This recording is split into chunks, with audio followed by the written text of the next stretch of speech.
Labrīt!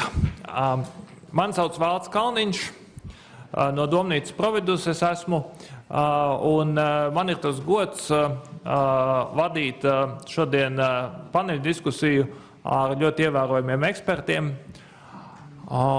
par politiskās korupcijas jautājumiem. Latvija, kā diezgan tipiska bijusi socialistiskā zeme, ir izgājusi cauri daudziem politiskās korupcijas jautājumiem un fāzēm saistībā ar nelikumīgām privatizācijām, saistībā ar oligarhu cīņām par varu, saistībā ar politiķu un pretkorupcijas iestādes savstarpējām cīņām, saistībā ar nelikumībām politisko partiju finansēšanā un tam līdzīgi. Kaut kas no tām problēmām droši vien laika gaitā ir mazinājies, kaut kas ir palicis vēl aizvien aktuāls. Un par to situāciju un par pretdarbības iespējām no dažādiem aspektiem šodien mēs dzirdēsim 4 ievērojumu ekspertu viedokļus. Un kā pirmajai es vēlētos dot vārdu profesorai Rasmai Kārkliņai. Viņa ir daudz enerģijas veltījusi pretkorupcijas jautājumiem, bet man liekas, ka viens no paliekošākajiem ieguldījumiem visā postkomunistiskajā reģionā ir viņas grāmata par korupciju postkomunistiskajās valstīs ar ļoti skanīgu nosaukumu angļu valodā The System Made Me Do It. Un profesore sniegs savu ieskatu par politisko korupciju kopumā, un es saprotu arī savu vērtējumu par to situāciju, kāda viņa ir. Lūdzu, jums vārds. Paldies. Kā jūs redzat, man ir tāds ļoti nopietns uzdevums definēt politisko korupciju un arī norādīt, kā viņu var mazināt. Un es pie tā pieķeršos, man būs uzrādīt dažādi aspekti un arī smuki slīdīts, kurš cerams veiksies mums te parādīt. Bet es jums uzreiz gribu pateikt savu galveno secinājumu attiecībā uz Latviju. Man ir teikts, lai es vairāk runāju teorētiski, bet pie katra teorētiskā piemēra es centīšos tomēr kaut ko minēt arī par Latviju. Un, diemžēl, man galvenais secinājums šodien ir tas, ka kopš KNAB dibināts 15 gadus atpakaļ, runājot par augstu līmeņu politisko korupciju, nekas nav mainījies. 2012. gadā KNABs pats pateica, ka viņi tagad vērsīsies pret tā sauktām lielām zivīm.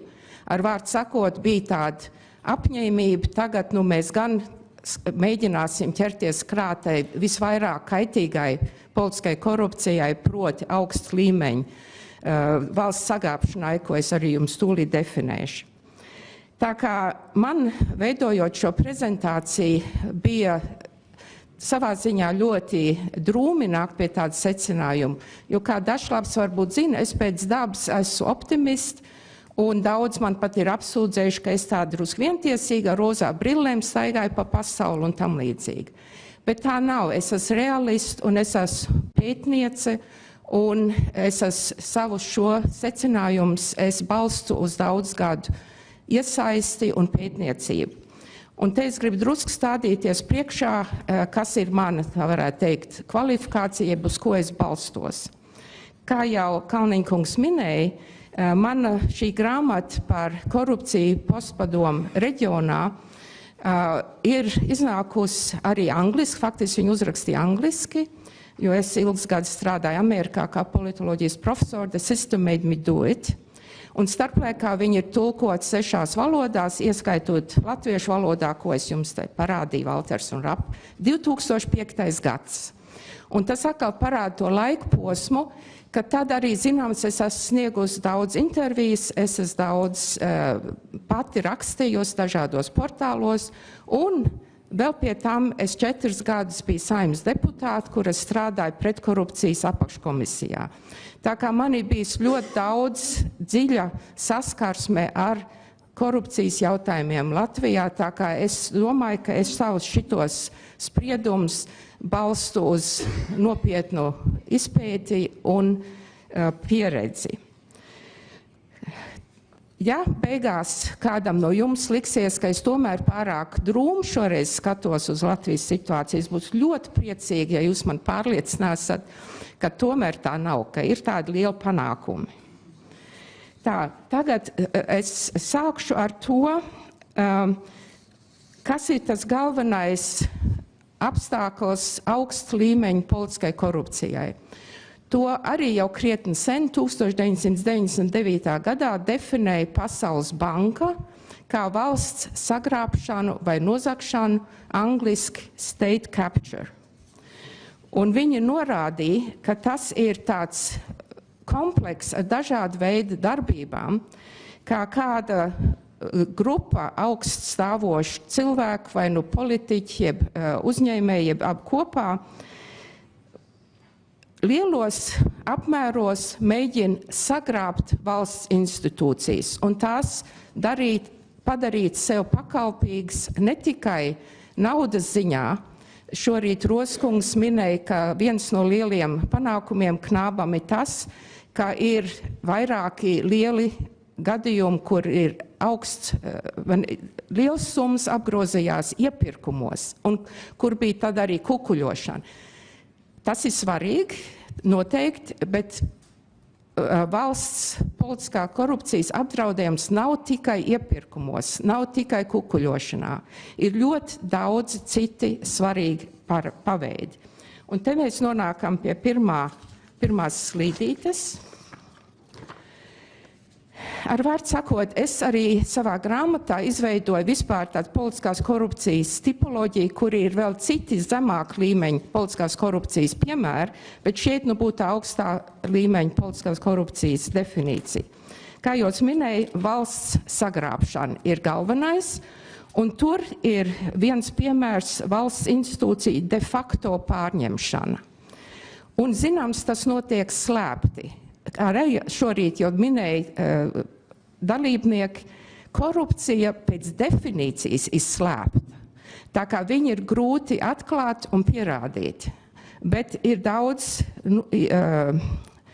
norādījumu, ka Latvijā arī ir tādi gadījumi, kur kāds grupa cilvēku, un parastai grupa, pārņem kaut kādu valsts institūciju, vai nu tā būtu privatizācijas aģentūra, jeb tagad, kas parādījās Rīdzenes sarunās, varbūt Rīgas tirdzniecības osta, vai līdzīgas iestādes, ka viņiem ir tur de facto, zināms, ne de jure, liela ietekme, ko viņi lieto savā labā.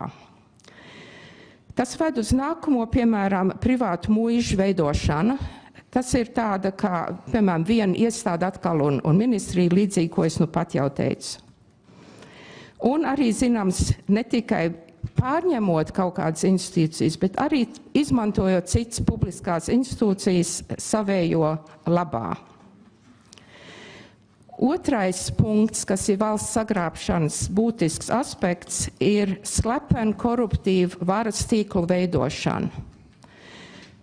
Tas ir lielās zivis, kā jau es minēju, kas parasti sadarbojās ar citām ietekmīgām zivīm, kā nu kur reiz, un tad plāno, kā veikt savas darbības. Trešais, šorīt jau pieminēts, viena augsts politiskas korupcijas iezīme paveic brīvu vēlēšanu principu pārkāpumu. Un tur var būt ļoti dažādas lietas, es saprotu, ka mēs par to vēl runāsim. Bet pirmais ir nelegāls kampaņu un partijas finansējums. Šorīt jau Roskungs minēja, kā vienu KNAB panākumu 2007. gadā, pirms 10 gadiem, Jūrmalgate, kur atklāja, ka bija viens mēģinājums piekukuļot citus deputātus, lai balso par pilsētas galvas vienu kandidātu.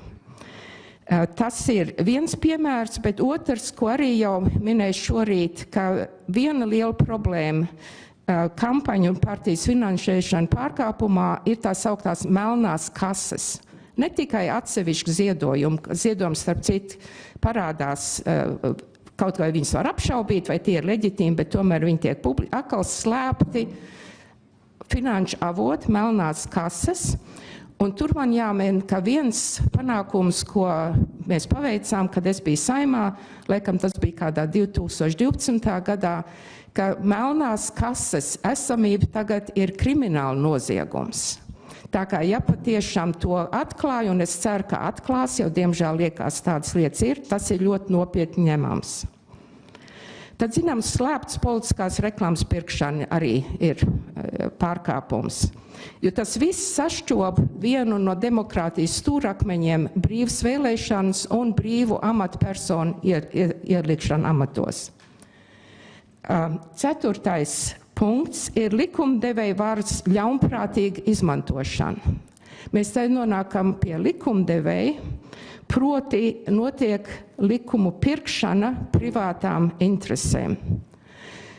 Jūs varbūt atceraties, ja neatceraties, ka bijusie prezidenta Vairvīķa Freiberga 2007. gadā publiski ļoti skarbi runāja par tiem sauktiem Lemberga stipendiātiem.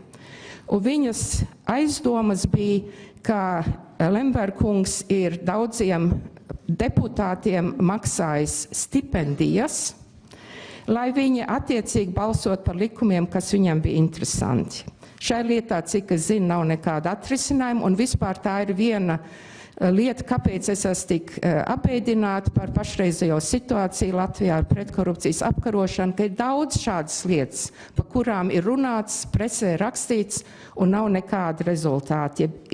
Kaut vai ir attaisnot, bet vismaz būtu kaut kāda skaidrība. Pretkorupcijas likumdošanas aizkavēšana, vēl viens veids, kā notiek politiskā korupcija. Es domāju, tas beidīgais stāsts, ka mēs jau 10 gadus mocamies ar trauksmes cēlāju likumu, ir viens piemērs, bet ir arī citi. Tad vēl, kas attiecās likumdevēju, ka likumdevējs, kā jūs zināt, ievēl dažas augstas amatpersonas Latvijā, prezidentu, tiesnešus, ģenerālu prokuroru. Un šādos gadījumos arī ir ļoti daudz rādītāju, ka Latvijā bieži ir manipulācijas un aizmuguriski gājieni, kāpēc neievēlas. Starplaikā laimīgā kārtā Saeima pieņēma likumu, ka visas balsošanas ir atklāts, bet nekur nav tikuši prezidenta ievēlēšana. Tā vēl viena ir slēpta, un kā mēs zinām, pagājušās vēlēšanās tur bija visādi arī negaidīti pavērsieni. Vēl viens aspekts likumdevēja varas ļaunprātīgā izmantošanā ir neefektīva parlamentārās uzraudzības un izmeklēšanas darbs. Kā mēs zinām, diemžēl Latvijā neviena no parlamentārām izmeklēšanas komisijām līdz šim nav beigusies ar kaut kādu atkal rezultātu. Tā kā ir šitā tukšgaita, kas ir arī demoralizējoši. Tā kā nav tikai tas, ka nav rezultāti, bet tas demoralizē citus cilvēkus, kas gribētu kaut ko mainīt valstī. Tā, 5. punkts - tiesu procesa korupcija. Šeit varētu minēt tiesu spriedumu pirkšanu. Atsevišķi gadījumi, kā mēs zinām, pēdējos gados ir atklāti un ir sodīti cilvēki, vairāk tiesneši un vairāk arī tie kukuļdevēji. Bet tas ir bijis vidēji augstā līmenī. Nav vēl piedzīvot atkal lielā zivs notikums tiesu varas ietvaros. Tad vēl ir tāda parādība kā nepatiesa apsūdzība. Kaut kādu nevainīgo ieliek to grēkās, ja viņam brūk virsū, lai novērstu uzmanību, ja vispār mazināt to, ka cilvēkiem iegribās tādu ziņošanu, jeb apsūdzēšanu. Lietas neierosināšana, un zināms arī tas, ka lietas ārkārtīgi ilgi iet caur tiesām, tas arī tad ved pie tā, ka nav tas risinājums. Tad 6. korupcija mēdījos un mēdīju korupcija, kur atkal varētu būt atsevišķa rakstu pirkšana, piemēram, vēlēšana laikā nenorāda, ka kaut kāda ļoti glaimojoša intervija ir atmasāta, bet kas vēl nopietnāk Latvijas situācijā, kad nav skaidrs, kas ir daudz nopietno mēdīju īpašnieku un patiesie īpašnieki. Par to arī ir bijuši centieni to visu izpētīt, bet bez lieliem rezultātiem, kaut gan mums ir samērā skaidrs aizdoms, ka tie atkal ir galvenokārt tie paši mūsu oligārhi lielās zivs. Vēl es pieminēšu kompromātu izmantošanu, kas ir tāda lieta, kas varbūt visur pasaulē notiek, bet kas ir tāda ļoti populāra postpadoma lieta, arī tās melnās mapītes, kur tad ir apsūdzības visādas. Un tas atkal mazina to, ka cilvēki ziņo, jeb iesaistās vai nu tiesu darbos, jeb citur. Tā, tagad pārējot uz otro sadaļu manai prezentācijai, tā nav, ka šāda veida politisku korupciju nevar mazināt. Ir ļoti daudz veidu, kā to var darīt, un man liekas, ka kolēģi minēs vēl pieredzi no savām zemēm, bet es minēšu pirmo, piemēram, institūcijas. Arī stingri un skaidri likumi ir institūcijas. Tur šorīt Jurčkungs stāstīja, ka mums jau krietni labi ir, tā ir taisnība. Likumi Latvijā bieži ir jau labi izstrādāti, bet viņi nedarbojās. Viņas vienkārši neliek lietā bieži. Nākamais pretkorupcijas iestādes. Mums ir KNAB, mums arī daudz cits pretkorupcijas vienības dažādās iestādēs. Es ļoti gribētu uzsvērt pilsoniskās organizācijas lomu. Transparency International, kas Latvijā ir Telna, kas gadu gaitā ir daudz ko darījuši, lai atklātu un norādīt uz veidiem, kā mazināt korupciju dažādos veidos. Es esmu biedra un es ļoti lepnu uz to, es esmu gadiem atbalstījis Telnu, jo viņi tiešām arī ar savu internacionālo sadarbību ļoti daudz ko pozitīvi veikusi. Sadarbības starp institūcijām zināms, ne KNAB, ne Telna, neviens nevar neko darīt uz savu roku. Tā, vēl nākamais, kas ir rīki korupcijas atklāšanai? Jau minētie trauksmes cēlāji. Jā, tas pētnieciskā žurnalistika. Latvijā mums ir bijuši daudz gadījumu, ka pētnieki ir tie, kas ir vērsuši uzmanību uz iespējamiem koruptiem gadījumiem, un tad arī iedarbojušās iestādes. Es neminēšu piemērus, jūs pats zināt, operatīvā darbība, zināms, ļoti labi, tur KNABam ir savu panākums. Tad trešais. Ļoti svarīgi, ko varbūt vajadzēja arī šodien vairāk minēt, ir sabiedriskais nosodījums. Kā, piemēram, no institūciju viedokļa ir ļoti svarīgi, ka ir skaidra un nopietna informācija par to, ne tikai kas notiek, bet par to, kas ir tas kaitējums, ka tas ir uz cilvēku un valsts rēķina un kas tiek darīts, lai to novērstu.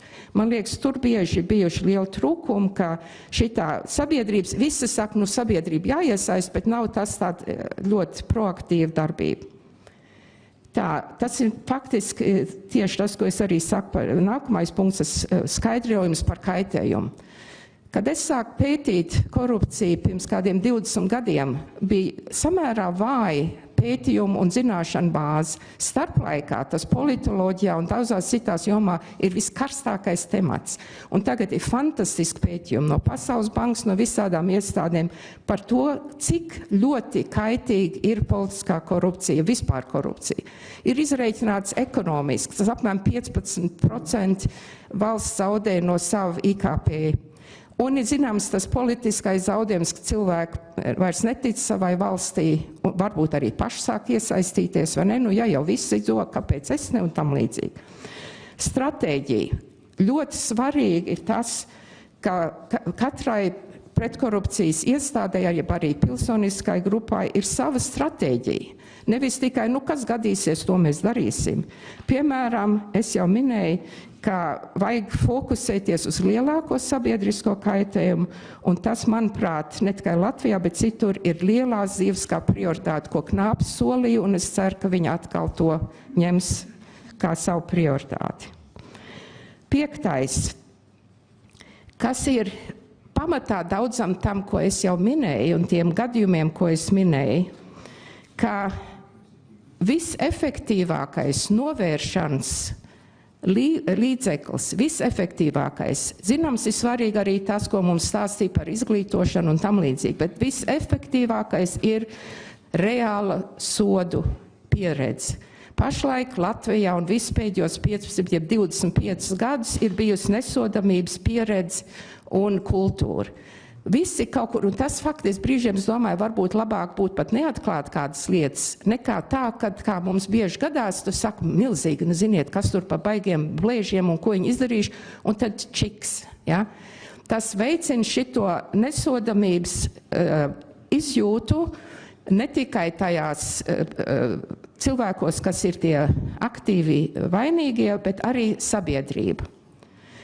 Tā kā es atkal ceru, ka man kāds runās pretī, bet es neredzu, ka tur būtu daudz piemēru, kur tiešām ir sodi bijuši, kaut vai ko šorīt pieminēja Rozkungs par to Daimler lietu, jeb citām lietām, kur tad ir tie lielie sodi? Ja ir jau tik liels naudas un liela problēma bijuši, un kur vispār ir sodi, es gribētu zināt, konkrēts rezultāts.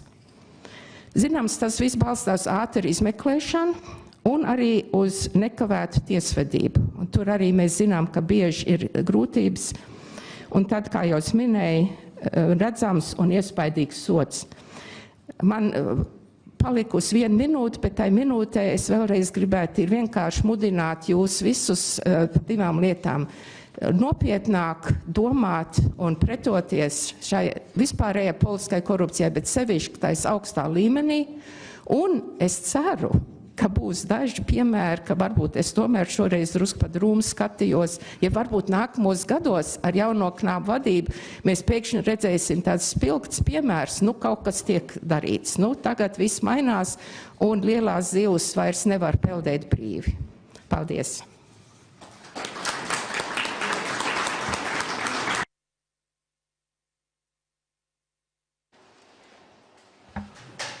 Liels paldies par šo visaptverošo ieskatu gan dažādos politiskās korupcijas veidos, gan profesorai Kalniņai ļoti raksturīgo konstruktīvo pieeju, arī piedāvājot uzreiz veselu sarakstu ar pasākumiem, kurus var veikt pret šo korupciju. Un arī, kas nav maz svarīgi, liels paldies par strikto pieturēšanos laika ietvaram. Ceru, ka būs jautājumi. Tagad es gribētu stādīt priekšā doktoru Marcinu Valecki. Marcins Valeckis šeit pārstāv Eiropas drošības un sadarbības organizāciju.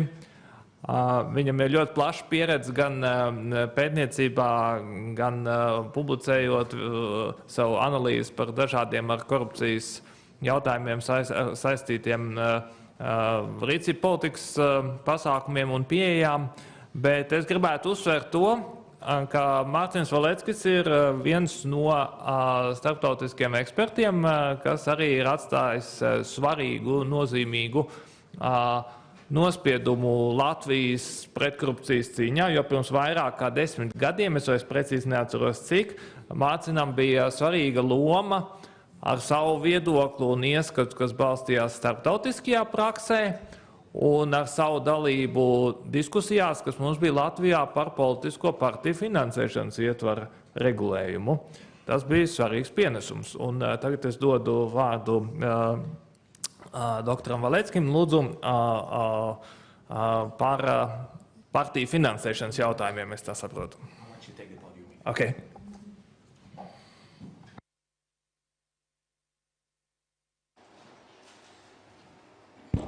Mr. Chair, it's really a great pleasure to be back in Riga after almost 11-12 years. And I would like to start, first of all, by congratulating KNAB on those 15th anniversary.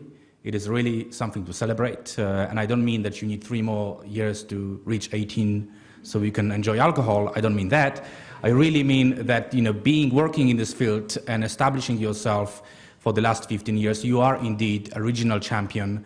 I belong to a KNAB fan club. I've been always promoting Latvia and KNAB on one of the strongest institutions. So don't look at all those troubled days, look at those last 15 days as a really 15 years as something which you collectively achieved. Congratulations.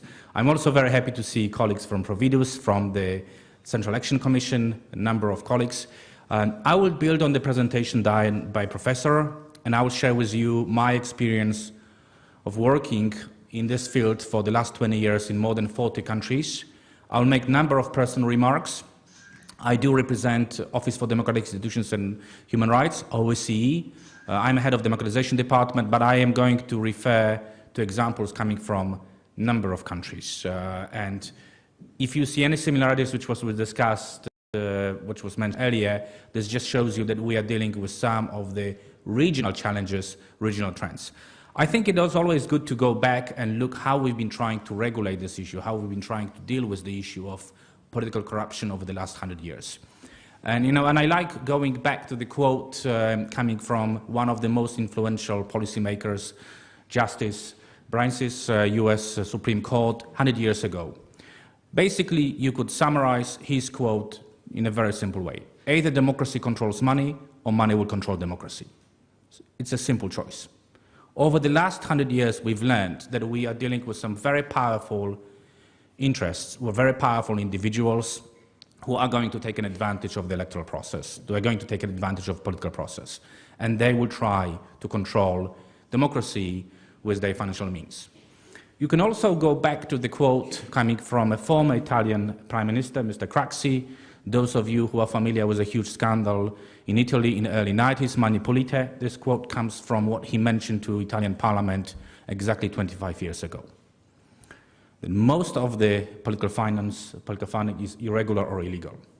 Or you can actually look at the quote which comes from the last year report of a chair of anti-corruption agency from Italy, Mr.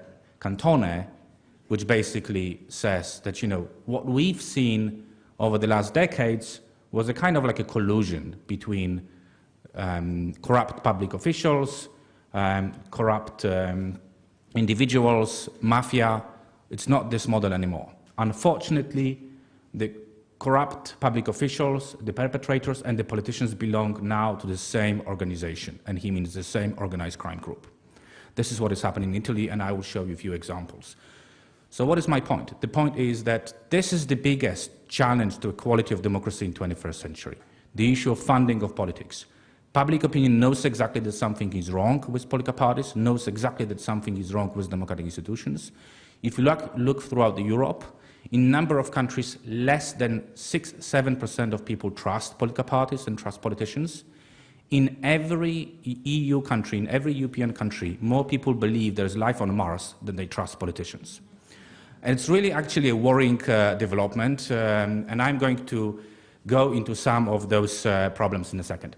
Going back to what Professor was saying, for the last 10 years I've been trying to promote this model to understand what is the biggest challenge to regulating money and politics and why we need to pay special attention to political corruption.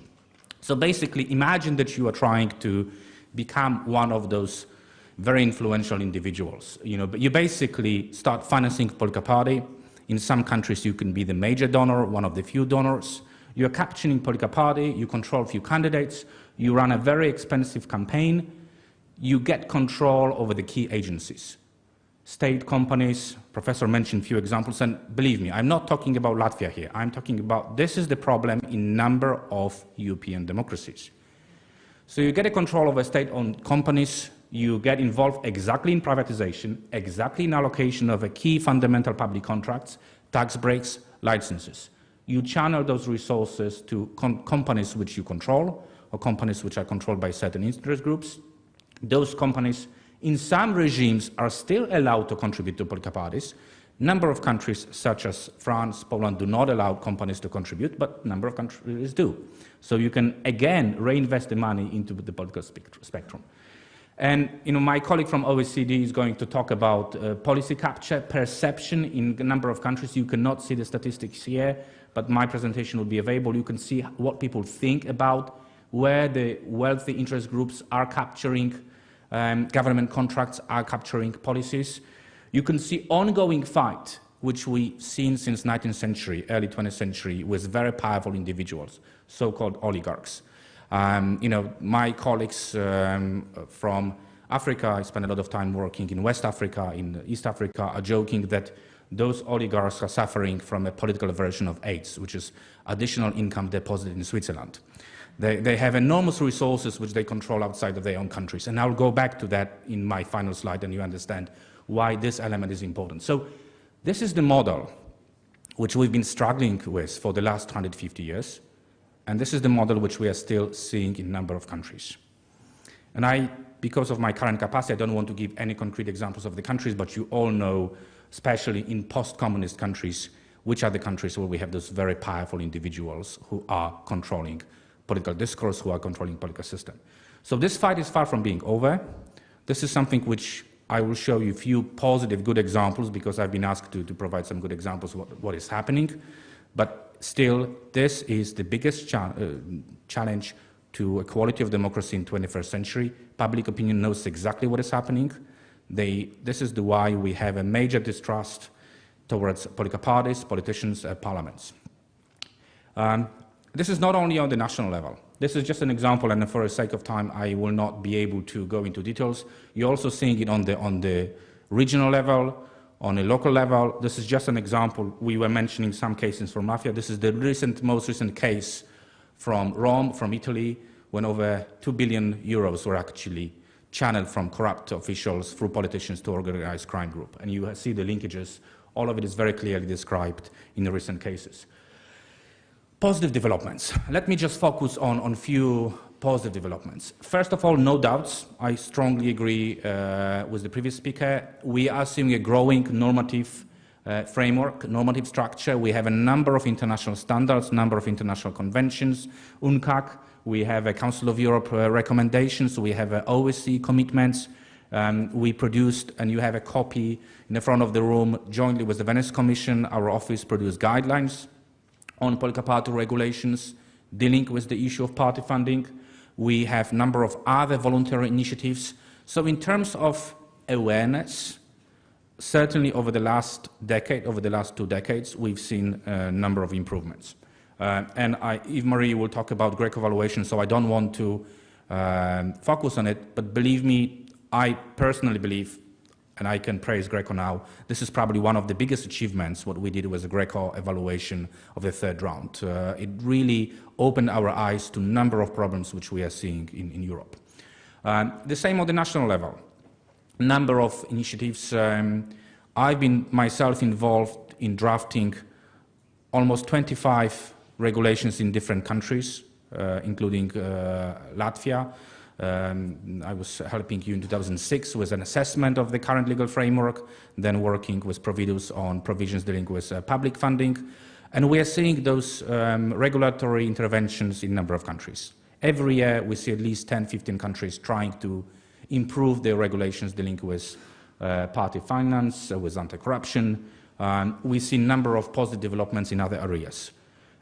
Another important development is we came to realization, it was mentioned today, KNAB cannot be on its own. No anti-corruption agency cannot be on its own fighting political corruption.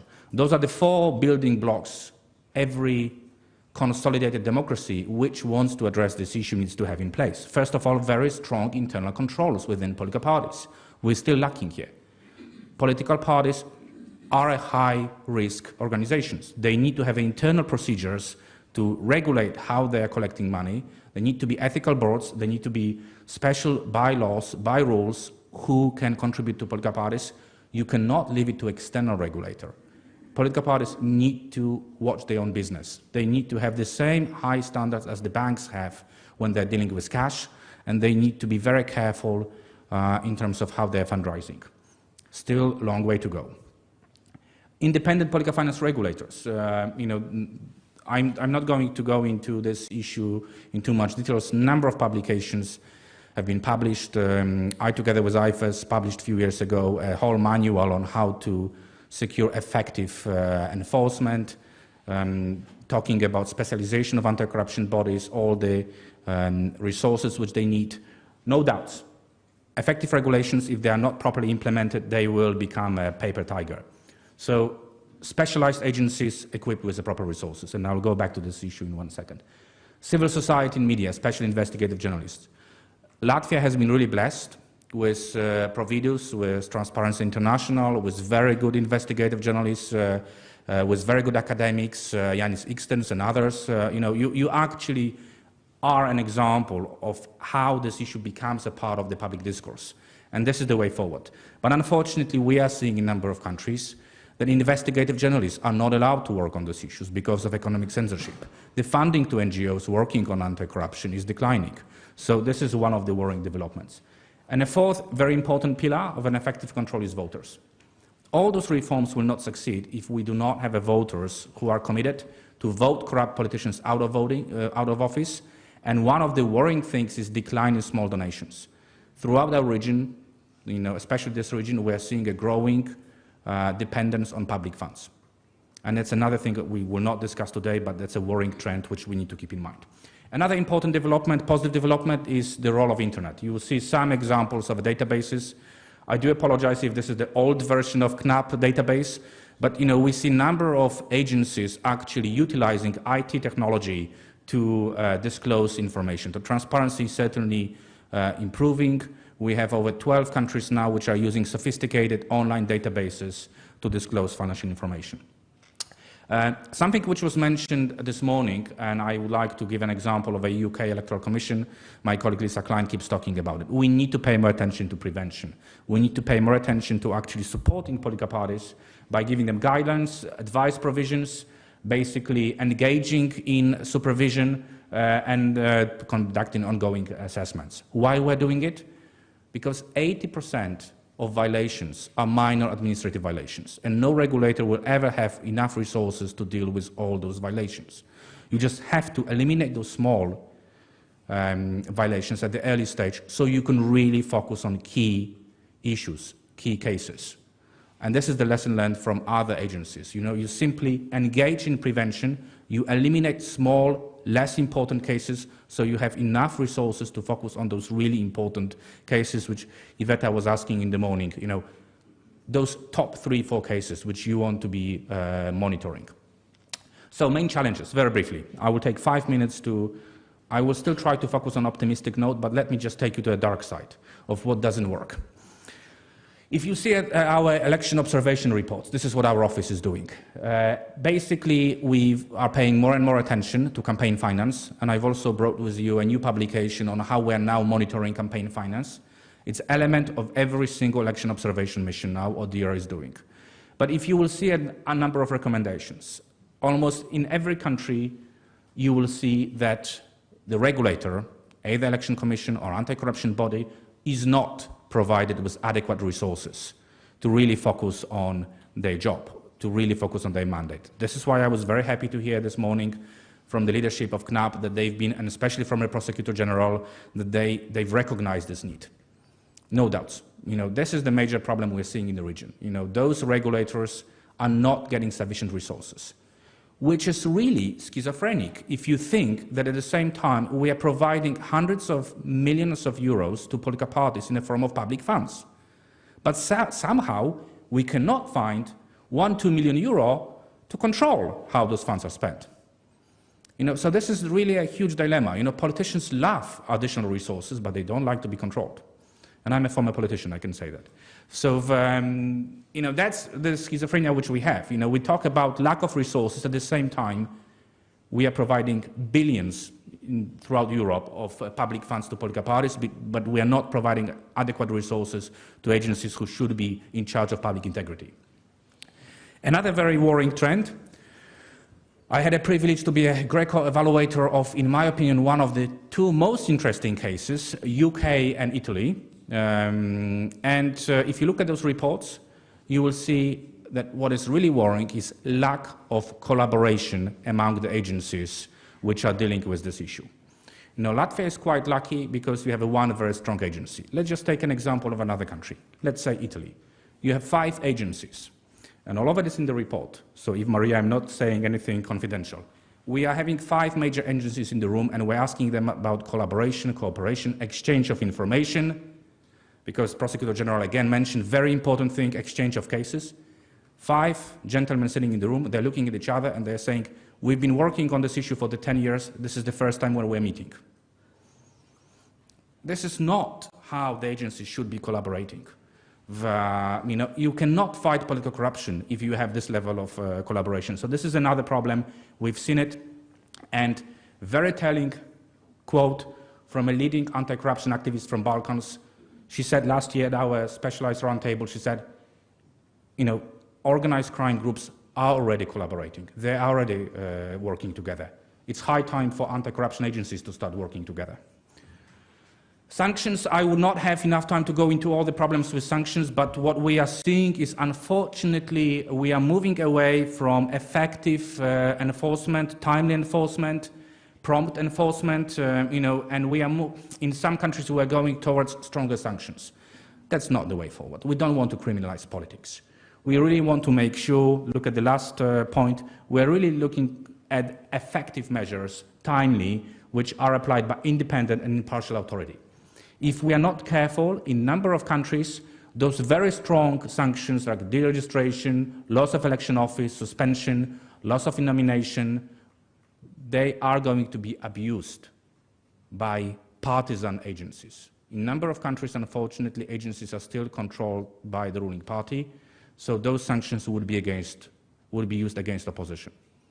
And that's something which we need to keep in mind, especially in post-Soviet, post-communist region. Probably not in Baltic countries, but in other countries this is a problem.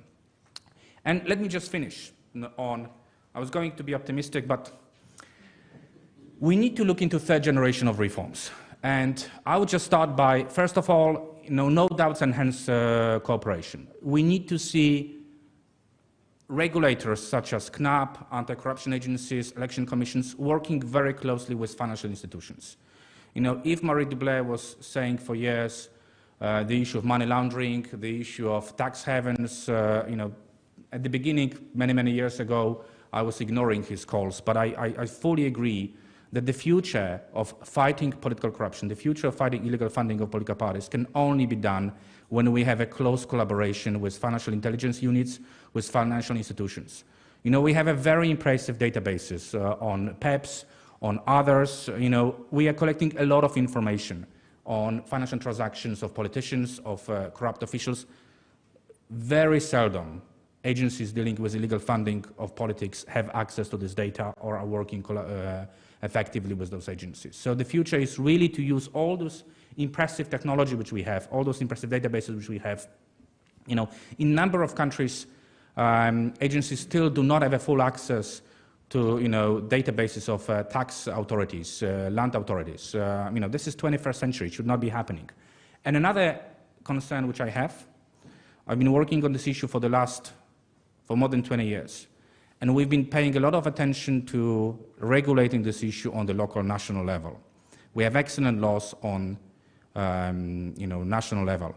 But if I were one of those oligarchs, this goes back to my point about suffering from additional income deposits in Switzerland. If I was a very influential oligarch, if I was deciding to corrupt political process, today you can, and I don't want to use, let me just use a few examples, those which we know for sure. You can go to, for example, Vienna, you can open a foundation in Vienna, you can get a notary from Liechtenstein, which will open few companies at Jersey Island, and those Jersey Island companies will open few companies in Cyprus. All of it can be done in one day. You have no control who is behind those companies because at some point, total privacy. And then those companies are engaging in major public contracts in a number of countries. If you look at countries like Ukraine, which country is the #1 investor in Ukraine?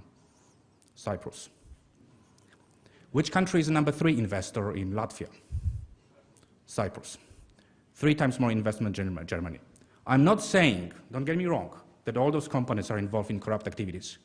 But you have to understand, corrupt politicians are much smarter than they were 10 years ago. And they know exactly how to use different jurisdictions to escape responsibility. So a lot of work ahead of us. Thank you very much indeed.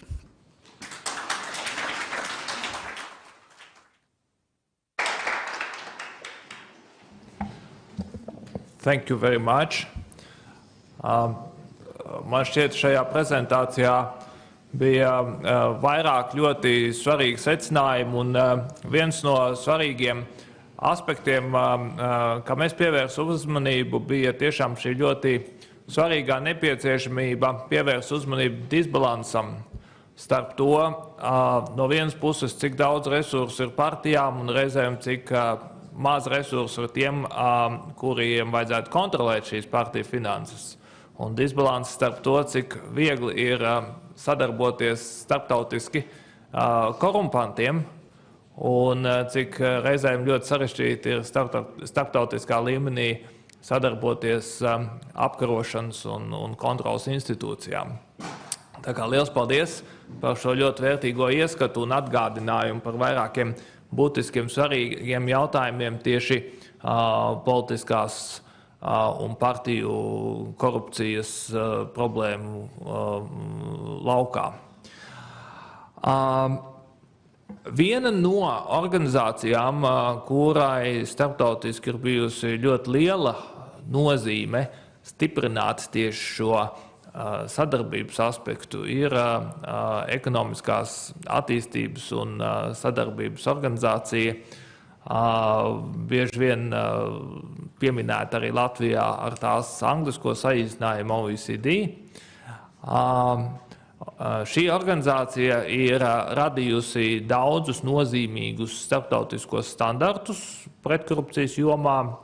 Ievērojamākais, varbūt, ja tā var izteikties, no šiem standartiem ir ārvalstu amatpersonu kukuļošanas apkarošanas konvencija, bet OECD ir avots ļoti daudziem dažādiem standartiem, tā skaitā arī rekomendācijām attiecībā uz politisko partiju finansēšanu, attiecībā uz lobēšanu. Un tāpēc man ir liels prieks dot vārdu analītiķim no Ekonomiskās sadarbības un attīstības organizācijas, profesoram doktoram Yukihiko Hamada, analītiķim, OECD analītiķim publiskā godaprāta jomā.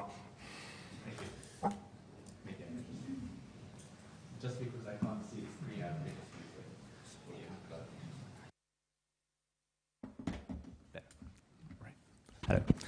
Well, thank you very much for having us today. And then also, just to echo with Marcin, I'm very pleased to hear today that Latvia, the latest OECD member country, is the 35th member to join the OECD. We are very happy to work and intensify the cooperation with the country. We've been already working very closely with our colleagues from KNAB and State Chancellery, and then all the other institutions. So the occasions is really for us to highlight our ongoing cooperation. And then also, I'm very pleased to hear this morning discussions and then also very kind introduction of the professor and also the previous presentation by Marcin, discussing the value of whole of society approach and also value of preventive measures rather than enforcement. These are the message that I really want to focus today as well, and also the issue that OECD as a whole is currently stressing and promoting across countries. So in the next 20 minutes or so, just like to talk about, we call it policy capture, but this is just something already repeatedly mentioned in the earlier discussions. It is a phenomenon that we've been seeing in a lot of OECD countries and beyond OECD countries as well. It's just not about a petty crime or petty bribe, but it's a systematic corruption, it's a systematic issue of public policies and political decision-making is repeatedly influenced and captured by undue influence, either by a big corporation or even a multimillionaire or billionaire, or sometimes it's just a group of undue influence interests and such. And then we talk about corruption.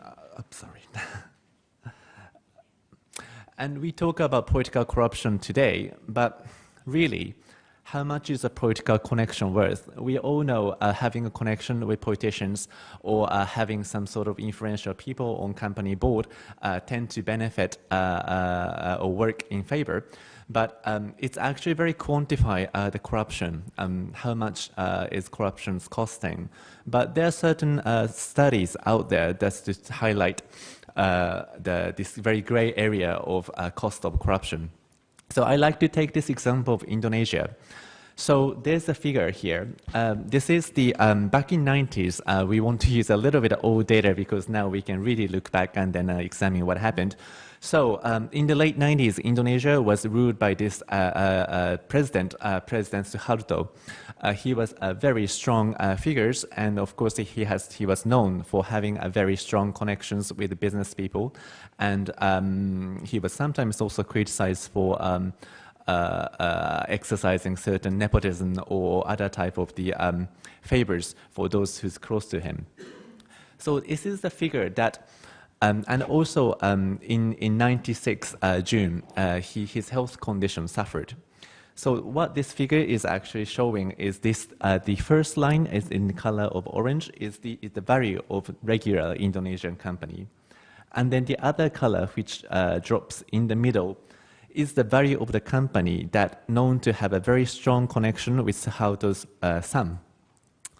So the issue, what we're trying to highlight is here, is that on the July the 4th, on 96, his health condition dropped. He actually, the announcement was made that he was hospitalized and he had to have a surgery. And then you see suddenly the value of the company, his son is closely associated, is started to drop. It just a matter of 4 days, it hits minus 10%. It was devalued more than 10%. And then what's interesting is that what happened on the July the 8th, it went up again. That is the date that the announcement was made that his surgery was very successful and he would made a healthy recovery. So what it's actually showing here is that people got a bit worried, oh, the son's father, the president, is not doing well, and he may actually not survive it or make it. The value of, well, maybe the connection we have with him is no longer valid or no longer helpful. And then suddenly value of the company also dropped. But of course, as soon as they learn that he's actually going to be fine and he's going to be in power for another few years, again, oh, people were relieved, and then, oh, okay, we can still trust on this company and then just trust political connection. So the value also went up.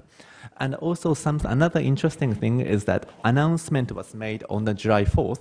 However, the value started dropping as of July 2nd or like June 30. This also indicates those people who are very close to the president and his circle before the media or announcement was officially made. It sort of indicates they already knew that something was happening. So also again, this insider information, insider connection seem to play a very vital role when it comes to the corruptions and also collusion.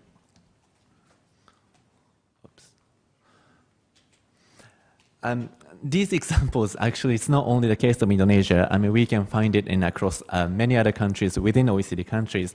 Here's just some examples, but I don't want to go into the details, but I just want to give a bit of flavor of what's actually happening in other countries.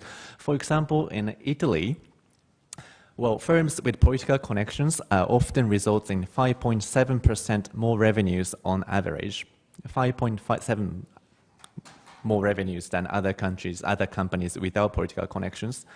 The benefit is even more significant in regions characterized by high public expenditures and corruption levels. As the professor mentions, of course, corruption isn't only about political finance, but also closely linked to the execution of public procurement, high infrastructure projects and such. So of course, the areas where they attract a lot of procurement deals or infrastructure projects are of course more prone to corruption risks as well. And United States, financial industry spending lobbying was positively associated with the probability of legislature changing positions in favor for deregulations. So, of course, this also shows that the companies spending more on lobbying the politicians, they tend to benefit from deregulations as well in return. And also Denmark. I mean, it's one of another case where we often think Nordic countries tend to be very clean and corruption-free, but again, no one's immune from corruption, unfortunately. The data also shows that companies' profitability can rise significantly if a family member is related to a local politician. So again, this kind of political connection seems to play a vital role. And again, and then this is the really core of the issue that we call policy capture. So capture is a result of the process by which public decisions over laws and regulations or policies are consistently or repeatedly directly away from the public interest and towards the interest of narrow interest group or person. So it's not just a one-off deal of I give you this and you give me this favor. It's more systematic issue that there's already a systematic mechanism in place that certain undue influence repeatedly skew the interest of public decisions and then keep benefiting from that system. And then we see this is just the issue of OECD countries and beyond countries, and this is just the issue. Possibly in Latvia, there's also a case as well. And then as the new member countries in OECD, I'd really like to highlight the emerging danger of this policy capture. Then what we can do about it, really? I mean, the problem is out there. Of course, KNAB and the other anti-corruption agencies are working really hard to tackle these issues and then corruption in general. One issue is the transparency and increasing public integrity. I wouldn't say increasing transparency is a silver bullet to anything. I mean, it's one of the measures that could possibly highlight the issues out there and then allow citizens and media and then enable wider public scrutiny. But again, transparency also has a very positive impact on the corruption as well. For example, the more transparent the policy decision making, the higher the trust in politicians. There's a positive correlation. So the more you disclose what's actually happening in the policy-making process, people tend to understand more in what's happening in the policy decision-making process, and then start actually having more faith in politicians and policy-making process as well. This is just one of the examples, but what as the OECD like to really propose and then also strongly advocating here is that a new strategic approach to corruption. That's why we call it public integrity. We essentially talking about the same thing, but I personally don't like the word anti-corruption. To me, it sounds very retrospective. It's very post-conflict resolution. For value of prevention, the value of before corruption became an issue, you need to invest more on the preventive side of the measures, so that you actually don't have to worry about enforcement, nor ideally you have less work on enforcement. And how we do that, how we increase public integrity, how we foster this culture of integrity in the society. We like to propose a few major, 3 red points actually. One is sounds a bit obvious, but not many countries are doing it. Moving from distinct frameworks to coherent integrity system. What do we mean by that? Most countries have integrity or anti-corruption measures such as whistleblower protections, code of ethics for public officials, internal risk management system, regulation of lobbying. But often those things are really not connected to each other. They often stand alone, and then sometimes line ministries are different from one to the other. Therefore, of course, there's a goodwill. When it comes to implementations, informations are not sometimes effectively shared, nor Martin also talked about IT and database, but each ministry sometimes use the different IT platforms. Therefore, those data, of course, although there's a very good source of data, because the system is different, they cannot be merged, for example. So coherent integrity policies to do that, it's very important. And then I think in Latvia, for example, KNAB and State Chancellery are really in a good position to take the lead and then make sure they're mainstreaming the old integrity policies and the anti-corruption measures out there. Then second issue is, again, it sounds a bit like a broken record, but advocating a whole of government and whole of society approach. Corruption is no longer just only the public sector issues, really. You really need to involve the civil society. You need to use education. You need to outreach to the everyday people, the citizens, and also you need to work closely with the media, the private sector, and also not only the executive branch, but also across all 3 branches of the government, legislative and judicial branches. And again, as mentioned, recognize integrity as a cornerstone of good governance. So if you invest on integrity and then if you showcase that you actually value the higher standards of conduct in public sector, that would also have a very positive spillover effect beyond the government as well. So in a nutshell, we are very pleased to announce that earlier this year, we adopted the OECD Council, which consists of 35 member countries, adopted the new recommendation. We simply call it the OECD Recommendation on Public Integrity. This visual sort of sums it up. nicely. So as I mentioned, integrity is a combination of a lot of different issues. It consists of 13 principles, but it can be categorized into 3 different groups. So to have a public integrity system in one country, we like to see country to invest on the integrity system, also integrity culture, and also mechanism of accountability. So I'm not going into details of each principles, but I may just pick a few of them which might be interest of you and then in Latvia's. So for example, what do we mean by public integrity system?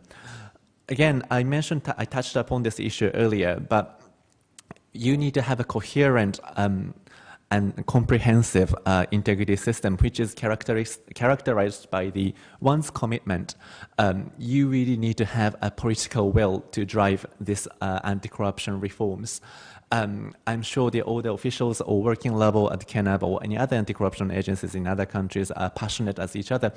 But unless you manage to generate this momentum or political will to back you up, it's very difficult to actually initiate a meaningful reform. And also we like to see the strategy. By strategy, I'm not talking about just a 3-month or 6-month strategy. You actually need to have a bit of long-term, medium to long-term strategy where you like to get in 5 years' time, 10 years' time. And ideally, those strategy needs to be a bit long-term so that in that time you might have a change of government, for example, or you might have a change of leadership. However, these anti-corruption strategies are supposed to strive through all these political changes and survive and then set a very long-term goal ideally. And also responsibility. This is the issue of establish clear institutional responsibility to make sure which department, which ministry is doing what, and then how do they coordinate each other. As Marcin mentioned, in some countries, for example, there are few anti-corruption agencies, but they rarely meet each other, for example. This is a very classic case. It's not only the issue of Latvia, but like we see that in many other countries in Asia or in Central Europe or even other Anglo-Saxon countries. So really, ideally one ministry or agencies should take a lead and then coordinate and then make sure rolling out this coherent anti-corruption strategies and having a very high standards, setting the code of conduct. That's also important, and then not just a generic, as a civil servants, we are supposed to X, Y, Z. You may want to dig deeper, and then you might develop more detailed, tailor-made guidelines and manuals to go with it, and especially consider that some certain public officials, such as procurement or custom officials, they tend to expose to higher corruption risks than other public officials. So that type of the tailor-made approach is also necessary in the system.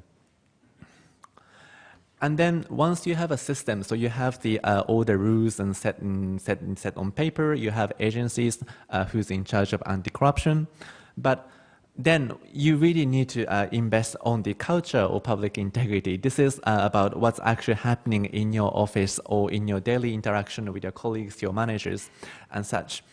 So how to do that? And the one's, of course, leadership. I mean, again, it's similar to the importance of political will, but this is more the operational level. But as a manager, each one of you really have to set the example by your action and encourage your subordinates or team members to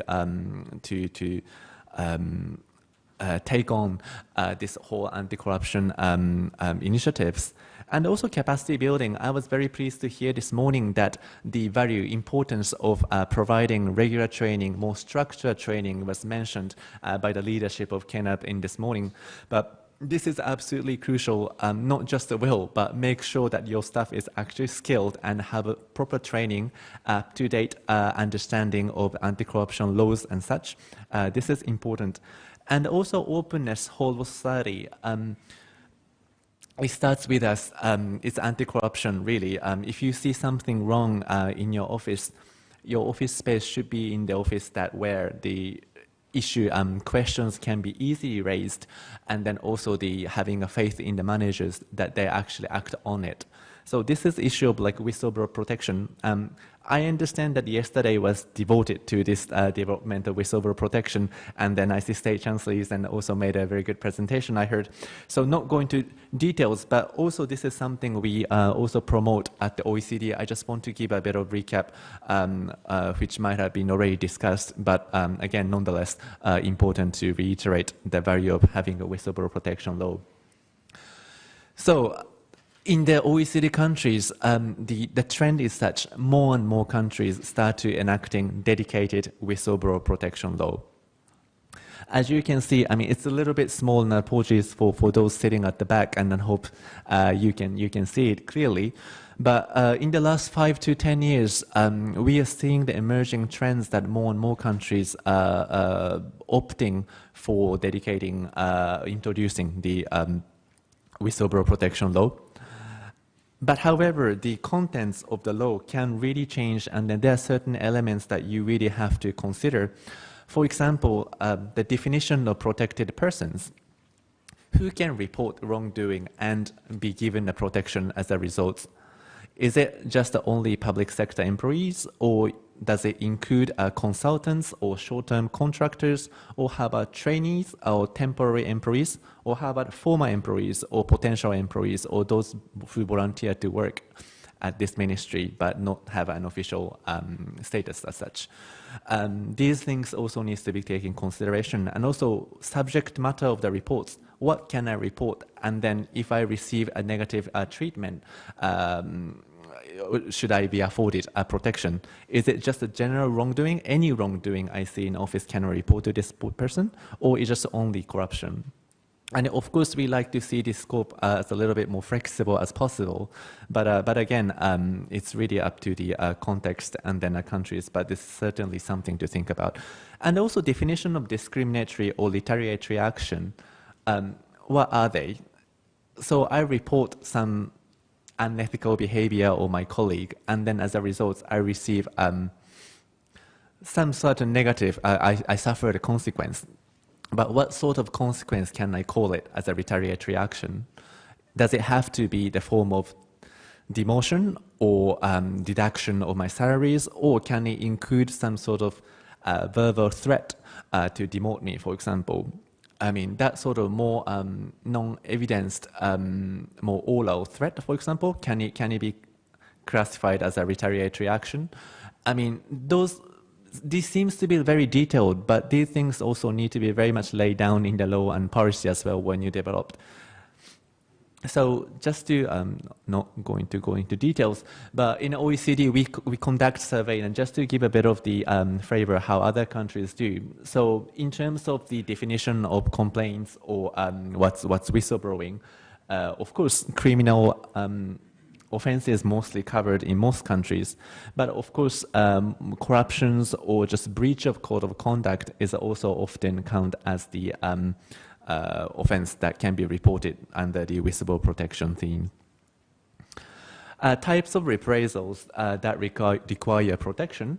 Again, dismissal, suspension, or demotion, they're quite obvious ones. But some countries, for example, the change in duties or some minor cases, imposing medical testing or examinations, some people say, oh, you must be really going crazy, you're working too hard, therefore I suggest you go to see doctor, for example. This is a very rare case, but for example, that imposing medical testing and such in some countries considered as a reprisal too. Then effective accountability, so we talk about systems and then we have a culture, but then of course you need to have certain monitoring or accountability mechanism to ensure that these values set forth are actually obeyed. So again, so here's talking about this political party campaign issues, also transparency in lobbying or managing conflict of interest or asset disclosure. These are measures that make sure that politicians and policymakers are accountable to the public. And hence we have colleagues from Greco and then Marcin to talk about the political finance situations very in details. I want to skip that and actually focus on the quickly talk about the issue of lobbying. So I understand the regulation of lobbying in Latvia has also been an issue. It's been debated quite widely. I'm happy to, I'm pleased to say that this is very much in line with the trend of the OECD countries. Many countries and OECD countries are still struggling how to strike the right balance, how to regulate lobbying. Well, since 2010, this is another timeline figures to highlight how many countries in OECD, 35 out of 35 member countries, how many countries introduced the regulation of lobbying. As you can see, the earlier the time, 1950s, 60s, 70s, 80s, the debate was almost absent. There was no debate as to how to regulate lobbying except Canada or US. However, in 2010, since then, we see a growing number of countries introducing some type of regulations of lobbying. What is the most common way of regulating lobbying? One way of doing it is introduce a lobbying register. So this is a database. It's often public, open to the public scrutiny as well. So politicians and lobbyists, they disclose their interest, and then often the lobbyists themselves need to register in this database, disclosing their names, their companies, and also what type of issues they represent. And in some countries where stricter regulations apply, they sometimes have to disclose that who they met, at where, on what issues, for example. So that at least we can see that which corporation or which interest group or which interest trying to influence the policymakers or politicians.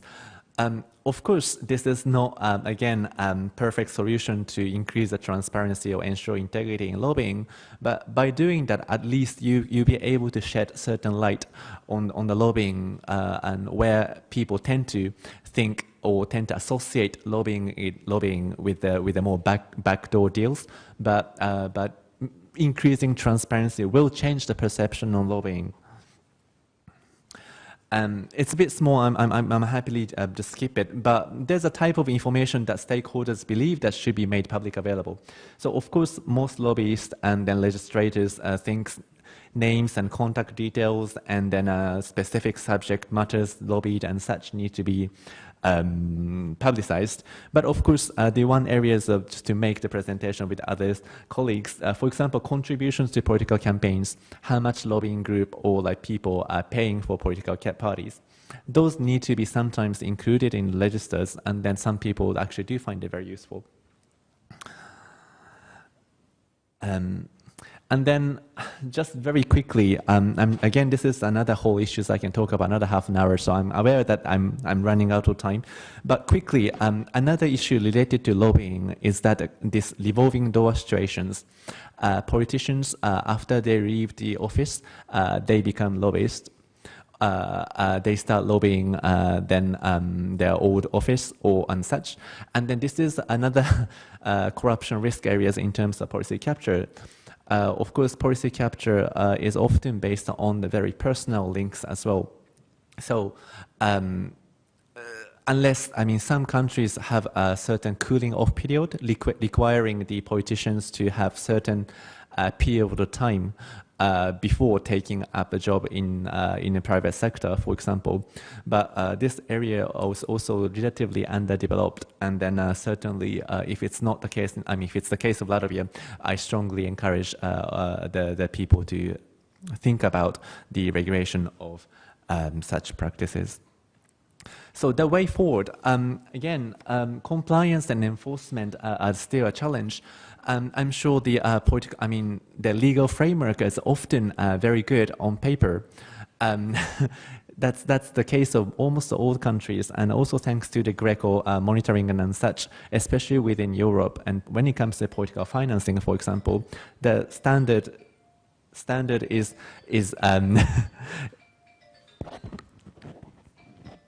yeah.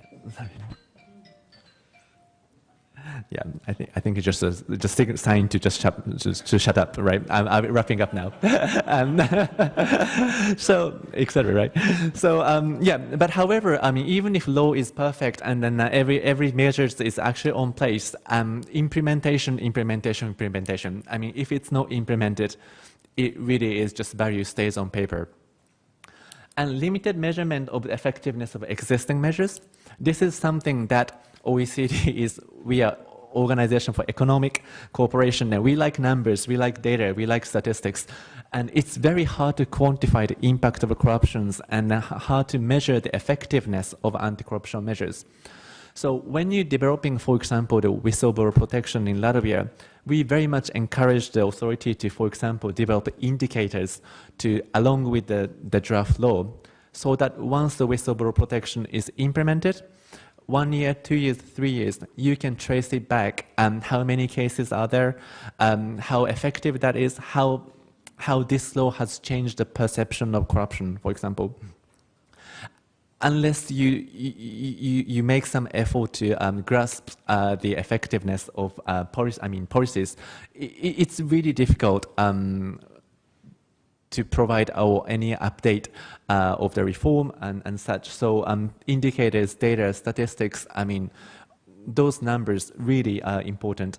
Then the broader integrity framework, I want to conclude my presentation by saying this once again, that's the value of coherent and mainstreamed comprehensive integrity anti-corruption measures.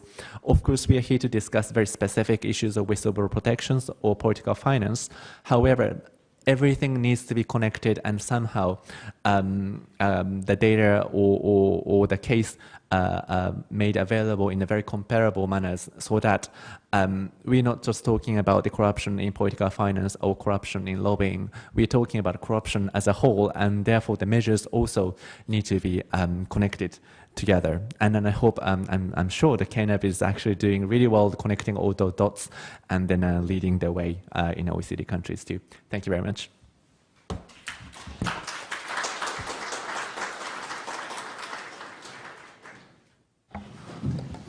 Liels paldies doktoram Hamada.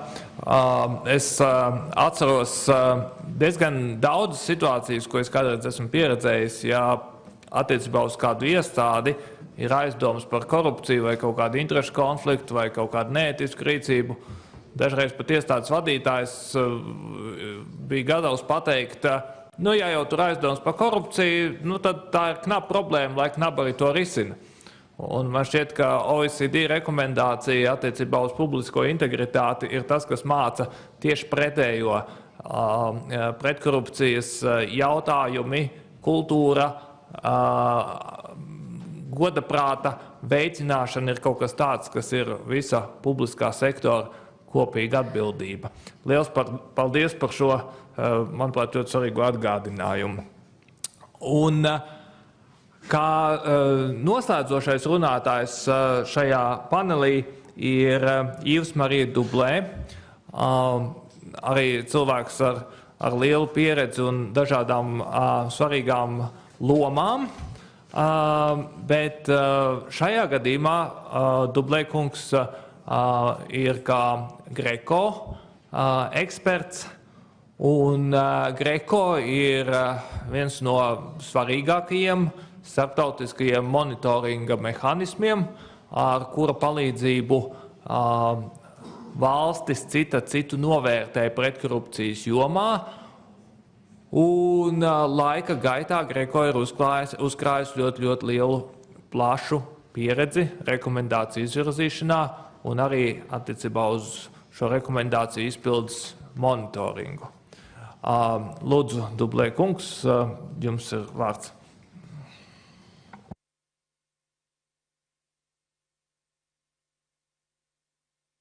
Invitation to this event, and I feel very honored to share a piece of the cake, of the birthday of the cake of the KNAB today. Some words about the Greco. So the Greco is a group of states against corruption. It's an internal structure of the Council of Europe, which has been created in 1999. It's composed of 49 member states. It means the 47 member states of the Council of Europe, plus the United States of America, and the Belarus. And the purpose of the activity of the Greco is to supervise the state's compliance with anti-corruption standards. You have in the Council of Europe a few anti-corruption standards, an international criminal agreement, a civil agreement on corruption, and the relevant standards on political finance. It's a recommendation of 2003, which have 16 articles.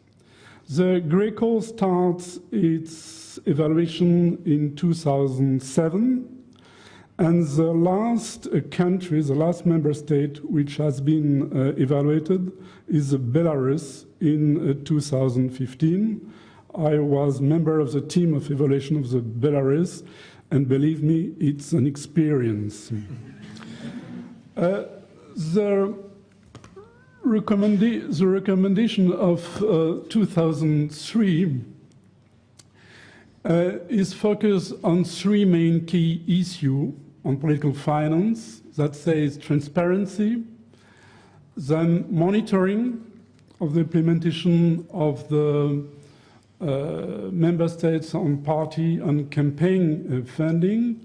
And the third key issue, it's about sanction. Let's start with transparency. Thanks to the work of the Greco, numerous member states ban anonymous donation.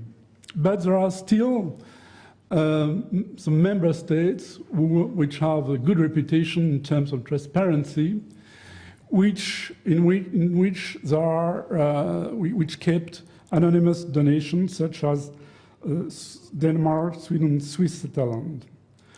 If there are numerous member states which prohibited anonymous donation, I think we have to make a distinction between anonymous donation and cash donations, because anonymous donation by evidence are anonymous.